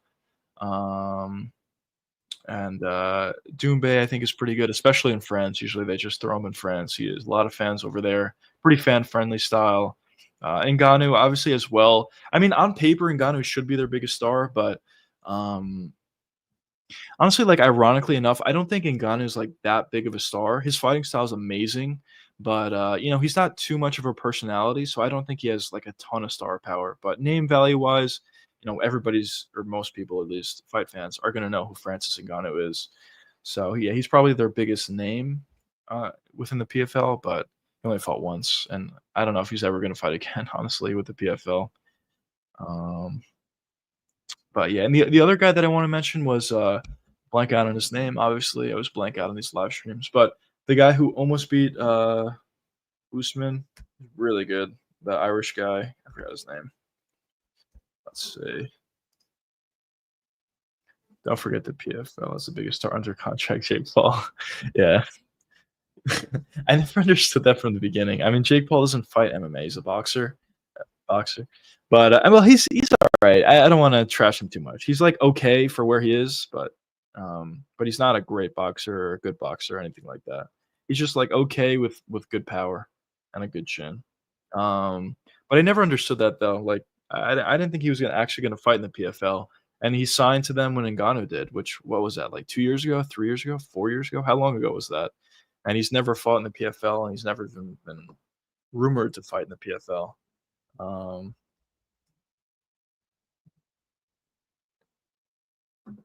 Paul Hughes, by the way, was the guy I was talking about, the Irish guy. Um, but yeah, I always thought the Jake Paul thing was funny. I kind of feel like his shtick is going downhill though. Earlier on, when he was putting on some of these boxing fights, or his Tyron Woodley or whatever, they were selling out really well. But his last performance was Chavez. I didn't even watch it, but I heard it really didn't do well. Some of his other fights also didn't do well. The Mike Tyson one, I guess, technically did, but that was an absurd fight to put together. Mike Tyson's like 60 years old, bro. Um, that was like pretty shameless, I thought, but I don't know. Jake Paul experience is an interesting one, but I don't care that much, honestly.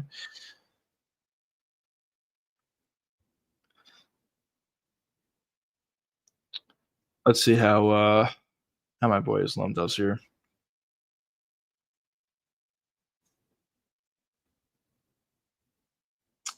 11-fight win streak. Oh, so he lost his first ever fight, and then he just rattled off 11 wins after, all by finish as well.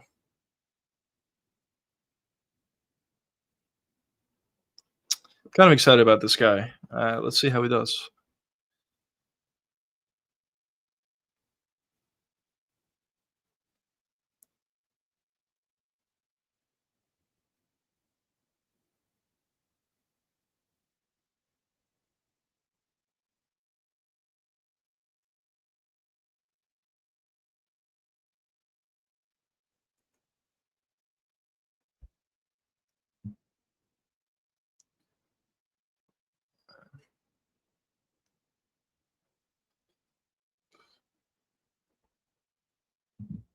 Pretty big.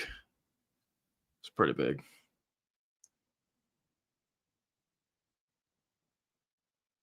Now we got the legend Adam Fugit walking out.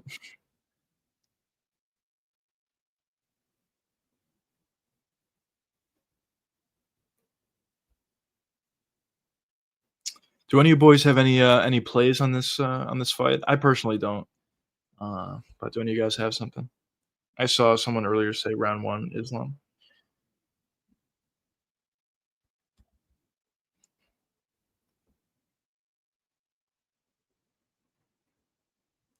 I'm just hoping for a fun fight in this one to continue the finish streak.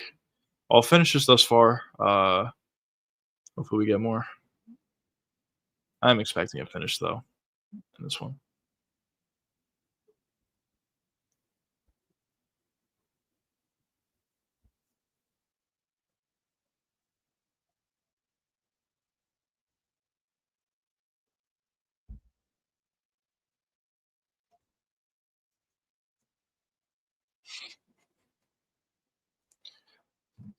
Let's see.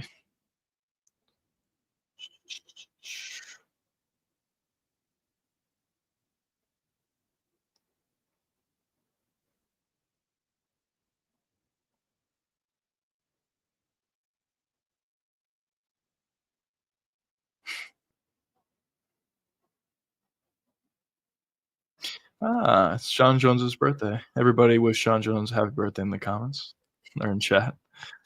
Uh,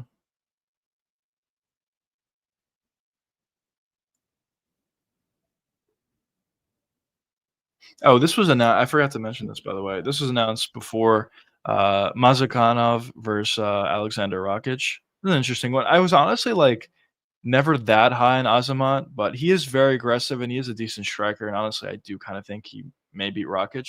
The problem with Rakic is he does a good job at fighting at range, utilizing leg kicks. He has a really good leg kick, but that's why I don't love that style. If your main ability on the feet is leg kicks, I don't love that just because Yes, it's effective if you can keep the fight at range, but eventually I feel like a guy's gonna be able to get on an inside boxing range, and if you don't have a good chin or if you don't have good boxing, you can really be easily exploited. And I kinda think like Rakic is one of those guys. Like a perfect example is him versus Yuri. He was doing a great job early on round 1 at, keeping Yuri off him for the most part, utilizing long shots, jabs, right hands, leg kicks. But in round 2, he Yuri was able to get in the inside, land a big shot, and Rakic also doesn't have an amazing chin. Um, so he was able to find a finish from there. So I don't love guys that whose kicks are the basis of their game. What bets you got tonight? I got a bunch. Let's see. I'll let you know what I got. Um, so I guess my first bet was in the PFL. Or let me get this timer ready. 1 second, boys.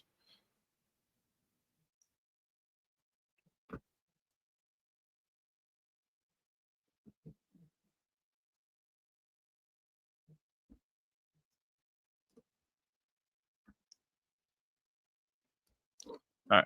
Sorry about that. So bets I have under 2.5 rounds for Zelly Hooper, Michael Johnson.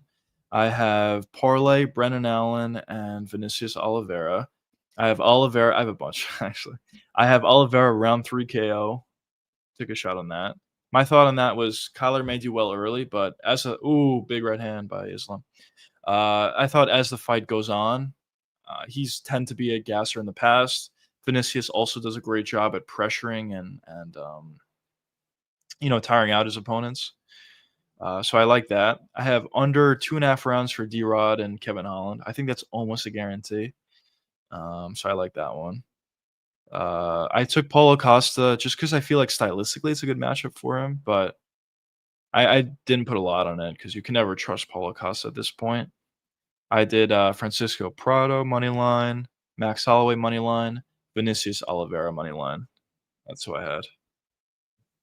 Um, but yeah, those are my plays for tonight.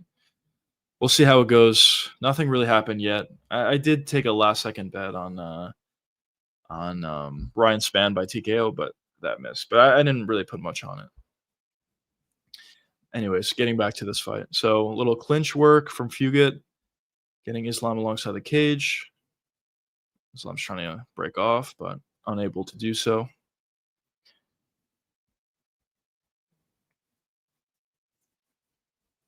Fugit's going to want to get takedowns and keep this fighting close in the clinch alongside the cage. Avoid some of those power shots of Islam and some of those kicks as well.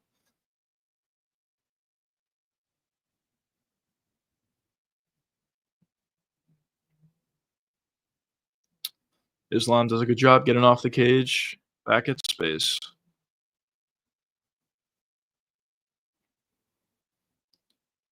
Oh, decent combination. Beautiful knee to the body and then a beautiful knee to the head.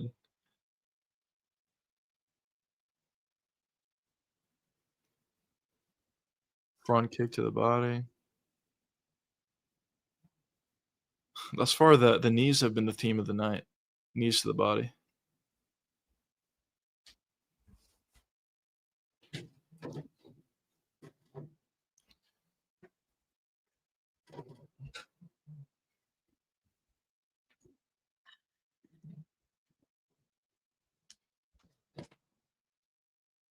Takedown attempt from Fugit on a single leg alongside the cage.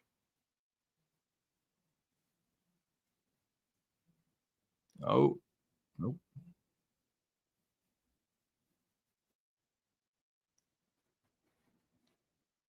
Zlatkov. Zlatov is doing a good job so far at stopping this potential takedown. Not necessarily the most fun style ever, but Fugit's doing what he needs to do to get a victory. He's trying to just get in the clinch a lot and wrestle, but they break off once again.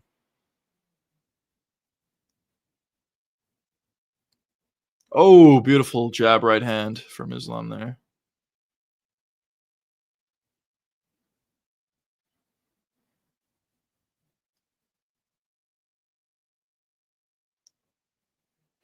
Ooh, nice right hand, but Fugit was able to land an inside leg kick at the same time.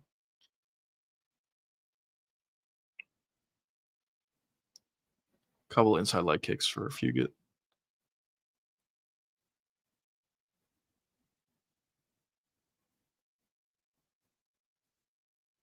That one I think was checked. Oh!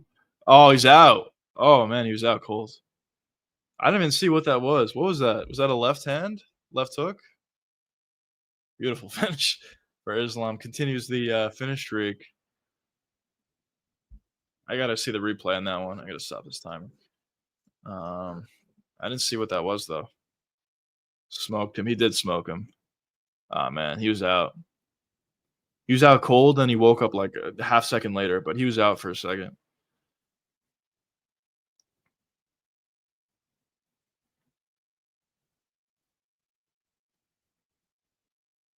Good win. This guy could be good. He's pretty good striker, and he's very dangerous. He's great physicality.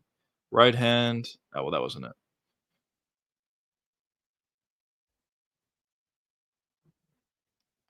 Left hook. Didn't even land like that clean. Well, I guess it did, but bink. Didn't look like that left hook was that powerful, but dropped him with the left hook.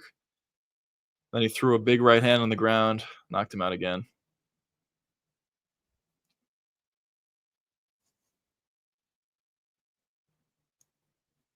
Bink. Oh, when DC says that. Good performance, though. Good performance. Stopped all takedowns, did a good job at getting off the cage every time he was there, and landed some big shots and found a knockout. Good win, good win.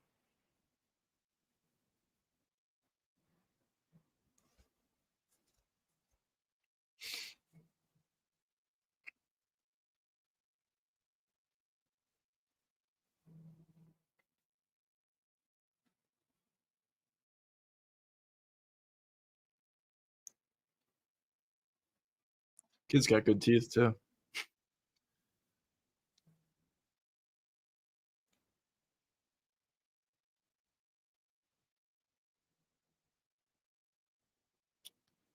We'll see where this guy goes forward from here.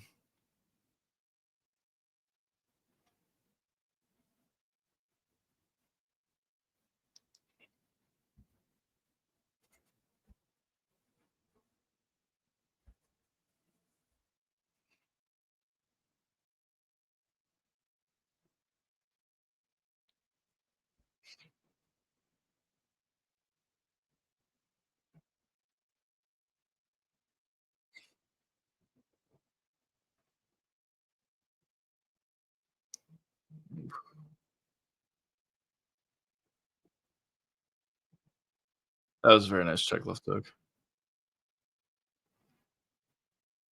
Oof. Figa was coming in, and he got caught with the left hook.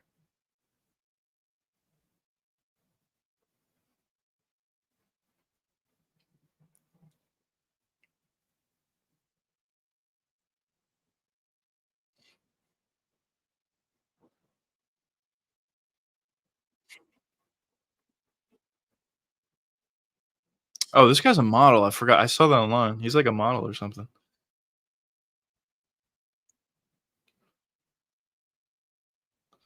All right, now we got to wait a little bit before we get to the next fight. Dude, there's honestly a possibility that we have like all but one finishes on this card or something ridiculous. What are we 5 for 5? Yeah, we're 5 for 5 in finishes. 3 subs, 2 KOs. Been pretty good thus far. I think this next fight is almost a guaranteed finish. The Prado fight, I think, is it could be a little slower, but I think there's a decent chance that one's a finish. Um, Usually when Prado wins, he wins via KO. And for Nikolai, I mean, he just lost by a KO in his last one versus Vanderford. I thought it was a pretty bad performance for Nikolai, so I could see that. Brendan Allen, Marvin Vettori, I think that's probably going to be a decision. Vinicius and Phillips, I think most likely will be a decision, but it's possible that we see a finish there. I think Zellhuber versus Johnson has a very good chance to be a finish. By the way, wow, Zellhuber's a -1,000. It's kinda crazy. I know he's pretty good, and Michael Johnson is who he is at this point. He's very hittable, and his chin's not amazing. Um, but to see Zell Huber being at -1,000 is kinda crazy. But that's probably gonna be a finish. Kevin Holland and D-Rod I think is a guaranteed finish in my opinion. Honestly, a guaranteed Kevin Holland finish, but we'll see. I could be wrong. Paulo Costa and Kopylov is, like, honestly 50-50. Paul's either gonna stare at Kopylov and get eaten up, or he's gonna actually fight, and we could see a finish. And then Max versus Dustin, honestly, I'd probably say most likely a decision, but that'd probably be a good one. Most likely it'd be a good one. And then Ige versus Pitbull, I could honestly see that being a finish as well. I could honestly see that.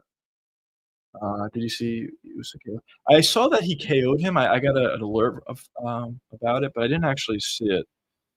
Usyk and Jake Paul face off. Jake Paul's moving up. He's gonna fight, Usyk. Amanda Nunes officially back in the testing pool. I wanna see this knockout. Jake Paul calls out Usyk to an MMA fight. And we were just talking about Jake Paul fighting the PFL before. Nah, he's gonna do it. Nah, I wanna see the KO though.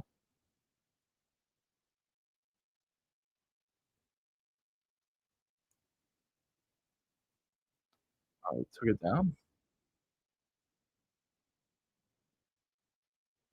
I wanna see the actual one. I just saw a slow-mo of it.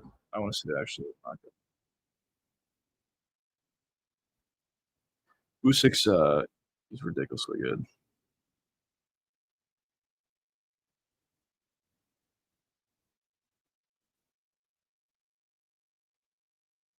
Oh, that was a beautiful left counter. Dropped him.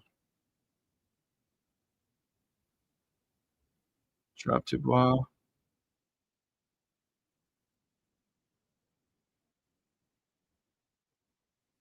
It seemed like he was about to get up, honestly, but, that was a good shot. That was a very good shot. Good win for Usyk. I heard, I heard he was gonna fight, Tyson Fury again. I don't know if that's true or not, but I heard. Boxing's so weird to me where, before like, obviously, he's supposed to fight Dubois, and he fought him at this point, but even before the Dubois fight happened, it's so weird to me how, they already have their next fight scheduled. Like, in the UFC or MMA, they never do that, and it doesn't really make sense to do that. Like, for Max, they're not gonna say, "Alright, Ilya is gonna be his next fight," before the fight even happens. Like, what if he loses? It was just always so weird to me. I don't know if Fury's actually next for, Usyk, um, yeah.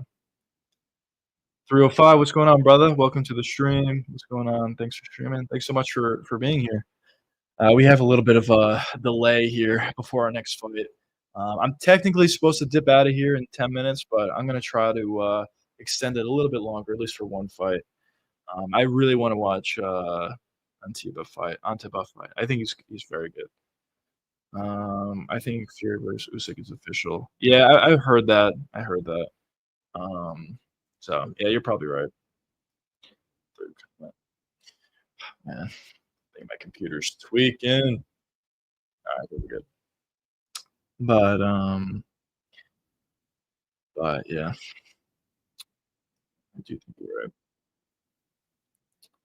right. Yeah, so it's probably either gonna be Usyk versus Fury next, fighting again, or another fight that I think is equally as fun or good is Jake Paul versus Usyk. People forget, man. Jake Paul's legit, bro.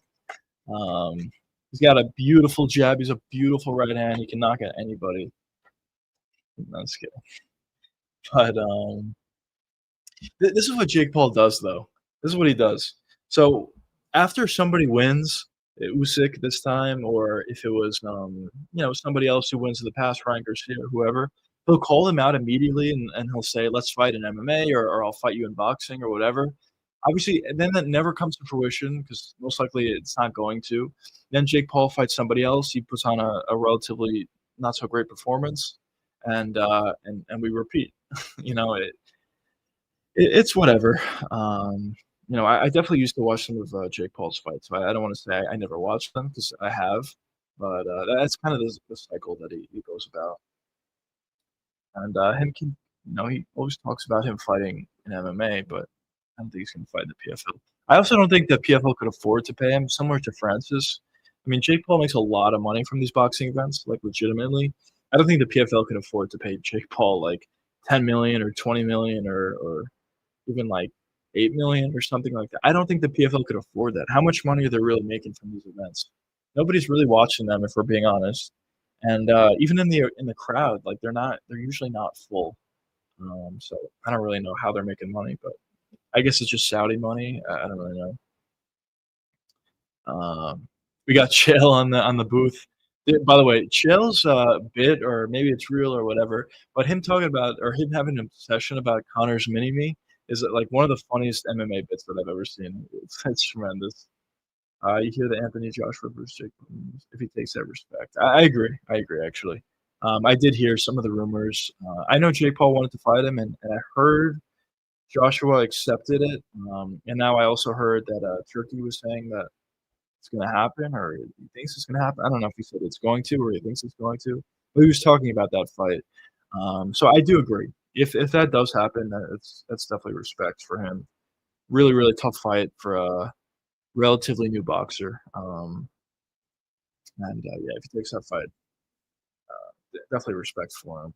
Would he win that fight? I mean, most likely not, but we'll see what happens.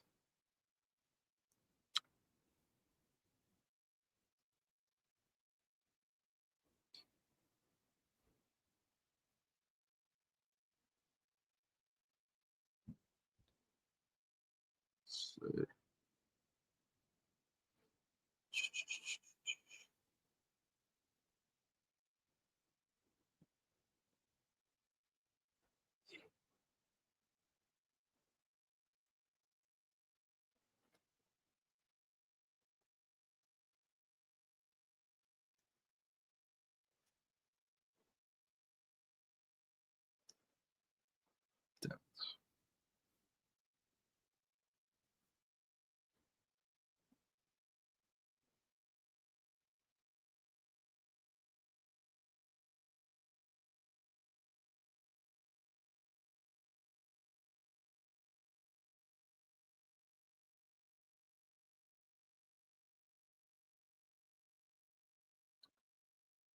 Yo, what's going on, brother? Welcome to the stream. Welcome to the stream. Thoughts on my parlay: Holloway to win by decision, Pitbull under 55 significant strikes, Kopylov to win by decision, Holland to win, and Antipas to win round two. Oh, to win and round two not to start. That's not a bad parlay. What are the odds on that? But I think I obviously I don't know what the odds are, but I think in terms of all those things, I kind of agree with them. I think Holloway will win by decision. Pitbull under 55 significant strikes. He's just a counter striker. He's ridiculously patient. So I definitely could see that happening, regardless if he wins or loses. I don't think he's going to throw too many significant strikes. Kopylov to win by decision. I think this is probably. I will say. I don't think it's bad because I think there's a good chance it can happen, but I'll say it's the most likely leg to not happen out of all these. Because I kind of touched about this before in the stream, but Paulo Costa, I think, well, Kopylov is kind of a good stylistic matchup for Paulo to win. But Paulo Costa has been out for so long. He a lot of times he stares at his opponents a lot of the time. So there's a very real chance that this fight can be Paulo kind of just staring at Kopylov and Kopylov eating him up with body kicks. And if that were to be the case, he'll win by decision. So yeah, I mean I don't mind that leg. Holland to win, I'm like ridiculously confident that he'll win. I think he'll win by finish within the first two rounds. Um, and then Antiba to win and round two not to start. I agree with that one as well. I think he's like legitimately good, and obviously he hits really hard. He's pretty technical even. So I think he's good, and I think he'll probably win in the first round. Um, so yeah, I don't mind that. 650 because of Pitbull. Um, yeah, it's not bad. It's not bad, honestly. I think most of those legs, or really all those legs, are more likely to hit than not. So, getting all those for plus 650 is not bad. I think if Costa goes on the front foot, he wins on the back foot. I completely agree. This is exactly how this fight would go. Um, Polo could win this fight if he fights like the Polo of old. If he just, gets on the front foot, forces, clinches or forces, inside boxing sequences, he could really tire out, Kopylov, getting him on the back foot. We have seen Kopylov gas out before, and I think Paul can have a lot of success, but, after him being out for so long and him being so inconsistent, and seeing some of his performances as of late, I just don't have that much confidence that Paulo Costa would be able to get that done. So from a betting perspective, I do kinda like your parlay. I think it's pretty good. Mm. I personally think Max Holloway is gonna win. I think Pitbull has a chance to win, but if he wins or loses, the significant strikes thing, I don't think really changes. The Kopylov thing by decision, I think there's a decent chance that that happens. Holland to win, I'm super confident Holland's gonna win. If he loses, I don't know what I'm watching. And then Antigua to win in round 1, essentially. Um, I think that's, also pretty likely. So good parlay. I like it. I do like it.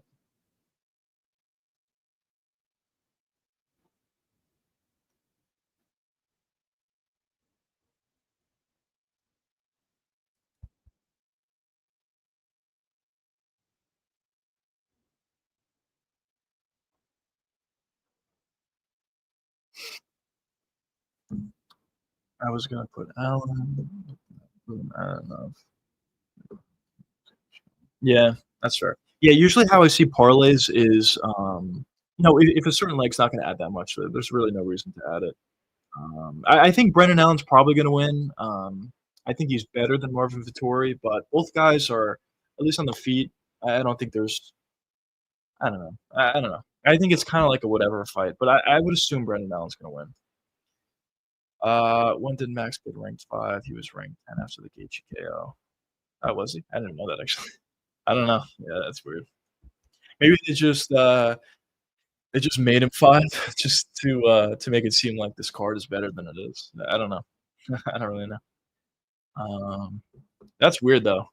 If he's ranked 10 after the Gaethje KO and he hasn't fought at 155 ever since then, and now he's 5. Does him being in a close fight versus Topuria at 145 boost him in the rankings?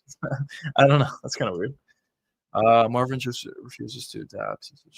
I agree as well. For Marvin, this is how I see Marvin. I think he's kinda just like he's okay at everything. He's an okay striker, he's an okay wrestler. He has a great chin, that's a great aspect. But okay striker, okay wrestler, power is like sub average, and, that's kinda what he is.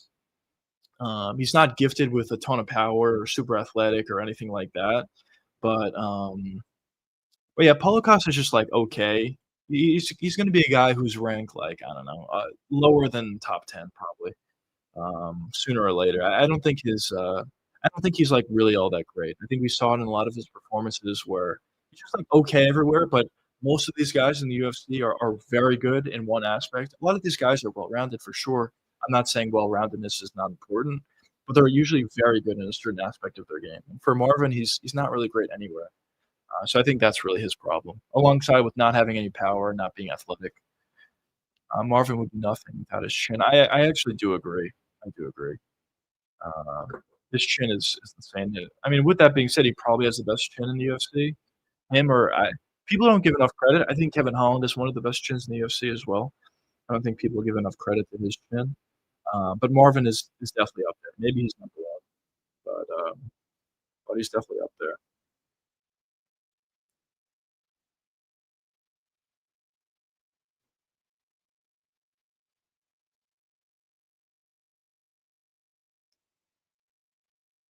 Um, Pantoja most Yeah, I agree. I agree with that as well. Pantoja's chin is honestly insane. The shots that this guy was able to eat from Erceg, as well as some other guys, Kai Kara Fran or not Kai Kara France, Kaya Sakura. He's taken some big shots over the years, and yeah, even Pantoja got dropped by Figgy, but Figgy has like a ridiculous amount of power, and the fact that Pantoja wasn't finished by Figgy is pretty crazy. Pantoja, he's very good. Well, obviously, he's very good. He's one of the best 125ers ever, maybe the best pretty soon. But the thing about him on the feet is he does get hit a lot, but because he's so physical, he hits really hard, and he has such a great chin. He gets away with it, and he thrives with it. So I agree with you. Pantoja's chin is, like, ridiculous. We need to do a best chin tier list one day, one weekday. Yeah, I agree. I agree. I'll definitely, we could do that on Monday. We could definitely do that. We'll do a best chins tier list. There's a lot of guys with really good chins, but Marvin Vettori is definitely up there. He's one of them. Uh, Pantoja only got dropped by Figgy, walks through every striker, even with bad defense. Yeah, exactly, exactly. Um, and honestly, the fact that he didn't get finished by Figgy is pretty crazy. Figgy's probably the hardest hitter ever, unless I'm forgetting about someone, but probably the hardest hitter ever at 125. And he was taking shots like relatively cleanly from Figgy. And as I mentioned, I mean, it's not that that Urseg is the hardest puncher in the world, but he was landing a lot of shots on Pantoja, and he landed a huge elbow that I remember when Pantoja was coming in. It cut him up, but it didn't drop him or hurt him that much. So, yeah, his chin is pretty ridiculous. Um, Figgy dropped Cheeto too. I was really surprised about that. Cheeto's another one of those guys that I thought it's just like his chin's just ridiculously good, especially as you said, after he took the knee from Sean O'Malley. I mean, that was a clean knee, ridiculously powerful, perfect timing. Um, and and yeah, so I kind of thought Cheeto was another one of those guys that were just there's some guys in the UFC that are very difficult for me to see getting knocked out. I just think their chins are too good. Usman was one of those guys, and obviously got head kicked and he got TKO'd or not TKO'd, he got KO'd. And there's some other guys as well. Cheeto is honestly one of those guys.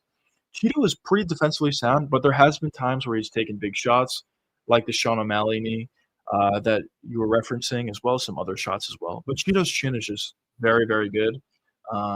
So the fact that Figgy was able to drop him was pretty crazy. Obviously, Figgy was moving up the weight class from 125, so shows the power he had after eating the Cheeto knee. Yep, yep. And Asakura landed a clean knee on Pantoja. Yep. Yep. And obviously, Asakura is one of the harder hitters for 125 as well. I know he's only fought once in the UFC, but over in one, he's shown an ability to hit really hard, and I think he's going to have a lot of success. Honestly, Kai Sakura at 125, he's very very physical. He hits really hard. Obviously, he has to work on the wrestling defense, but if he's if he's stuck on the feet or if his opponents are stuck on the feet against him, I think they're going to have a lot of trouble. He's really Oliveira used to be too. I used to be. In terms of chins, that you're talking about, he has a really good chin. Yeah, there's different levels to chins. There's guys' chins who are like they don't get dropped, they don't get hurt, which are like ridiculous. Like you can't beat that. Pantoja, Marvin Vettori are some of those guys where you just can't drop them or even really hurt them. Or there's a different type of good chins, and it's chins that are, or well, I should say, it's guys that could get dropped, but they don't get finished. Colby Covington was a great example of that in the past. Like he'll get dropped at least once or a couple times in a fight, but he'll never go away, and he'll never be like hurt that badly. And I think Charles Oliveira is another one of those examples where he'll take clean shots, he'll get dropped, but it's very difficult to put him out clean. Obviously, Taporia was able to knock him out clean in this last fight, but I think that more shows how much power Taporia has, more so than Oliveira's chin being not good. Um, but, uh, but yeah.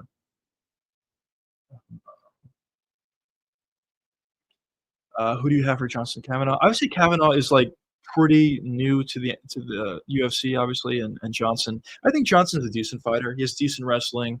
He has decent power. He knocked out Joshua Van once upon a time, which wasn't that long ago. But Van fights so much that it seemed like it was. But he has decent power, decent striking, decent wrestling. But I think Kavanaugh's kind of on another level, in my opinion.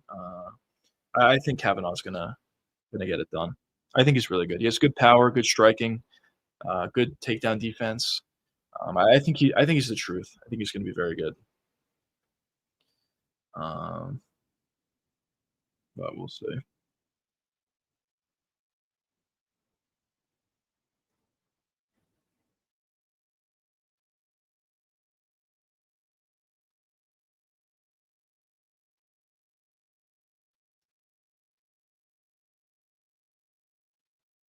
All right, boys. I might have to abruptly end the stream randomly. I apologize if I do, but I really want to watch this fight. I was technically supposed to leave at 8. but I'm trying to push this a little bit. I really want to watch this guy fight Antiba. I think he's good, or Antiba. I think he's very good. Um, but yeah, I'll let you know whenever I have to dip out.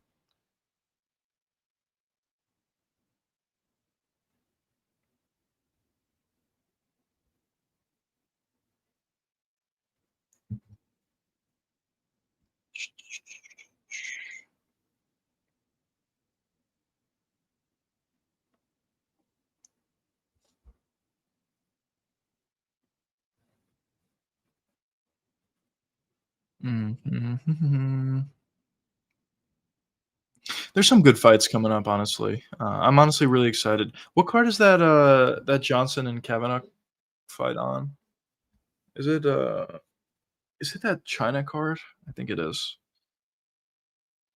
Let's see. There's honestly some pretty fun fights coming up. A lot of like the really good fights, ironically, are fight nights. Like I think the Whitaker DeRitter one is really good, and that's a fight night. And I think the China card is also really good. Walker and Ming Zhang. I think that's a really good one as well, and that's a fight night. Um, yeah, so Kavanaugh and Johnson are on that card actually. So that's going to be happening at the end of August. That should be a good one. What time is that going to be? Main card starts at 7 a.m. for me. Freaking A. Now I know how people feel. People who over in Europe feel. um,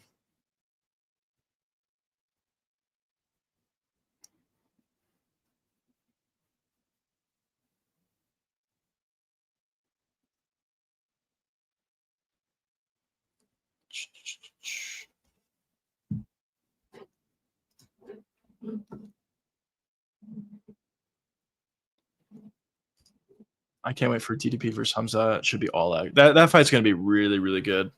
The first round's gonna be insane. The entirety of the fight's gonna be insane, but especially the first round, because that's really all the questions that everybody has. At least that's what I have. Can Dricus survive round one? I think if he can, he wins the fight. I really do think that. We'll see what happens, but the first round is gonna determine everything. Um, I'm super excited for that one. That's like the fight that I'm looking forward to. So we'll see what happens in that one. Well, the kick side of things, what's going on, brother? Saturday's going pretty well. How are you? How are you? Just watching some of these fights on UFC 318, doing some live reactions, I guess you can call them, a little watch along. Um, yeah, I'm definitely really excited for the Hamzat DDP fight. Yeah.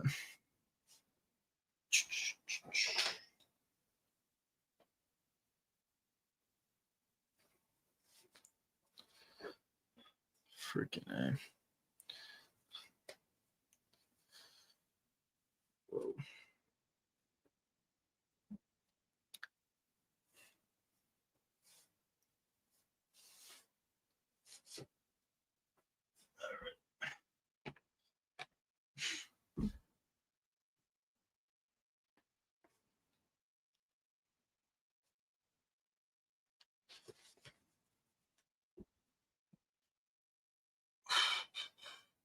My bad, boys.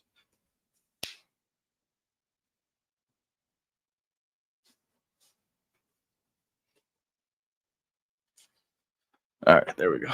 My bad, fellas. Um, just got the walkouts for these boys. This one's exciting. All stoppages thus far. Let's keep it going. Yeah, it's been good. I thought there's a real chance that we'll see a lot of finishes on this card, and it is early. It's just been the early prelims, but definitely a really good start. We'll see where we go from here. I'd be very surprised if this next fight's not a finish. Um, that's man. I'm just chilling, just here to support new slash small streamers. Thanks so much, man. I really appreciate you for watching. Yeah, just trying to grow. I'm streaming on YouTube, Kick, and Twitch. So yeah, thanks so much for joining, stopping by, watching. Appreciate it a lot. But yeah, so we're getting into this next fight. We're doing some fight announcements. Let's see. Middleweight could potentially have a new contender here. Let's see. The thing about these young guys that are, like, seen to be very good, which I personally think, Antiba's good or Antiba's good, is to see how they perform against these lower level guys. Winning is not enough in my opinion. They need to, like, dominate. So we'll see how he does.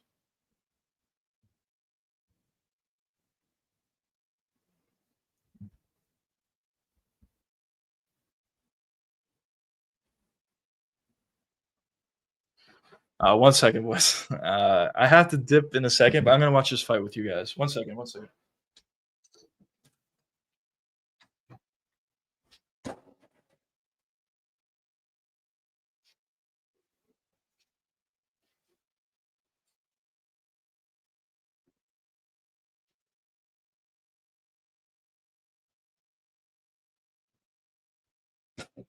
What's up, boys?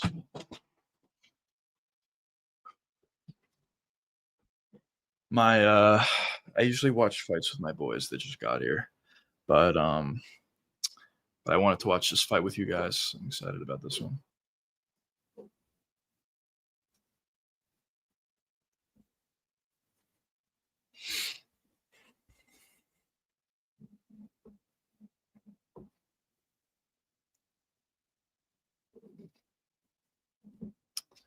Just to the announcements.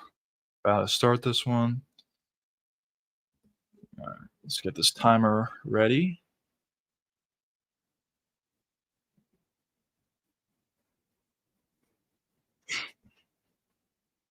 All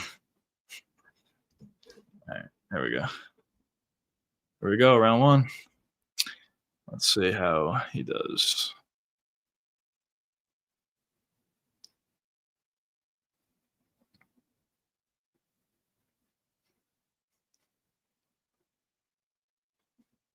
Valentine leg kick. Checked. Oh, do you hurt him already? Oh, right hand by Antiva lands.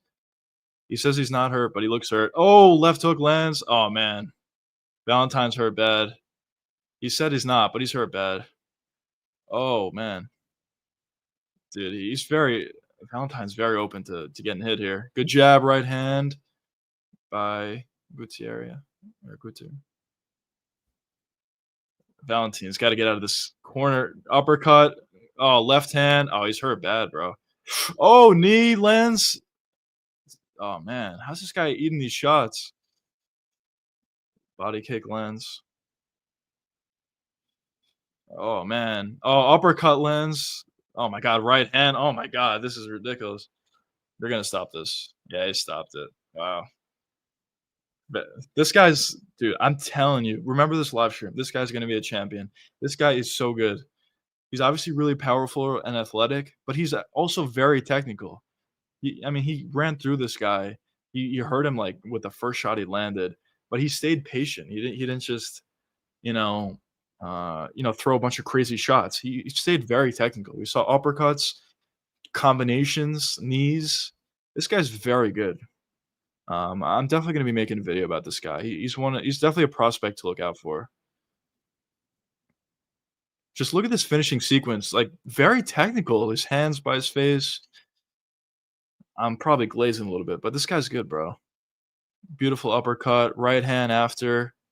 But he's honestly staying pretty patient as well, and he's very new to MMA, which you don't see a lot. Beautiful uppercut to the body there. Right hand over the top. Yeah, I mean, this guy's good. This guy's very, very good. By the way, good first leg hit, for you, Miller. Good first leg hit. He won in under under 1 round or under 2 rounds, I guess.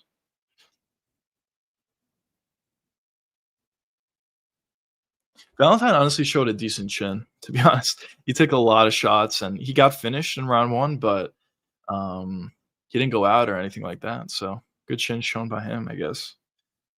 Um, but yeah. Yeah, no, this guy's gonna be good.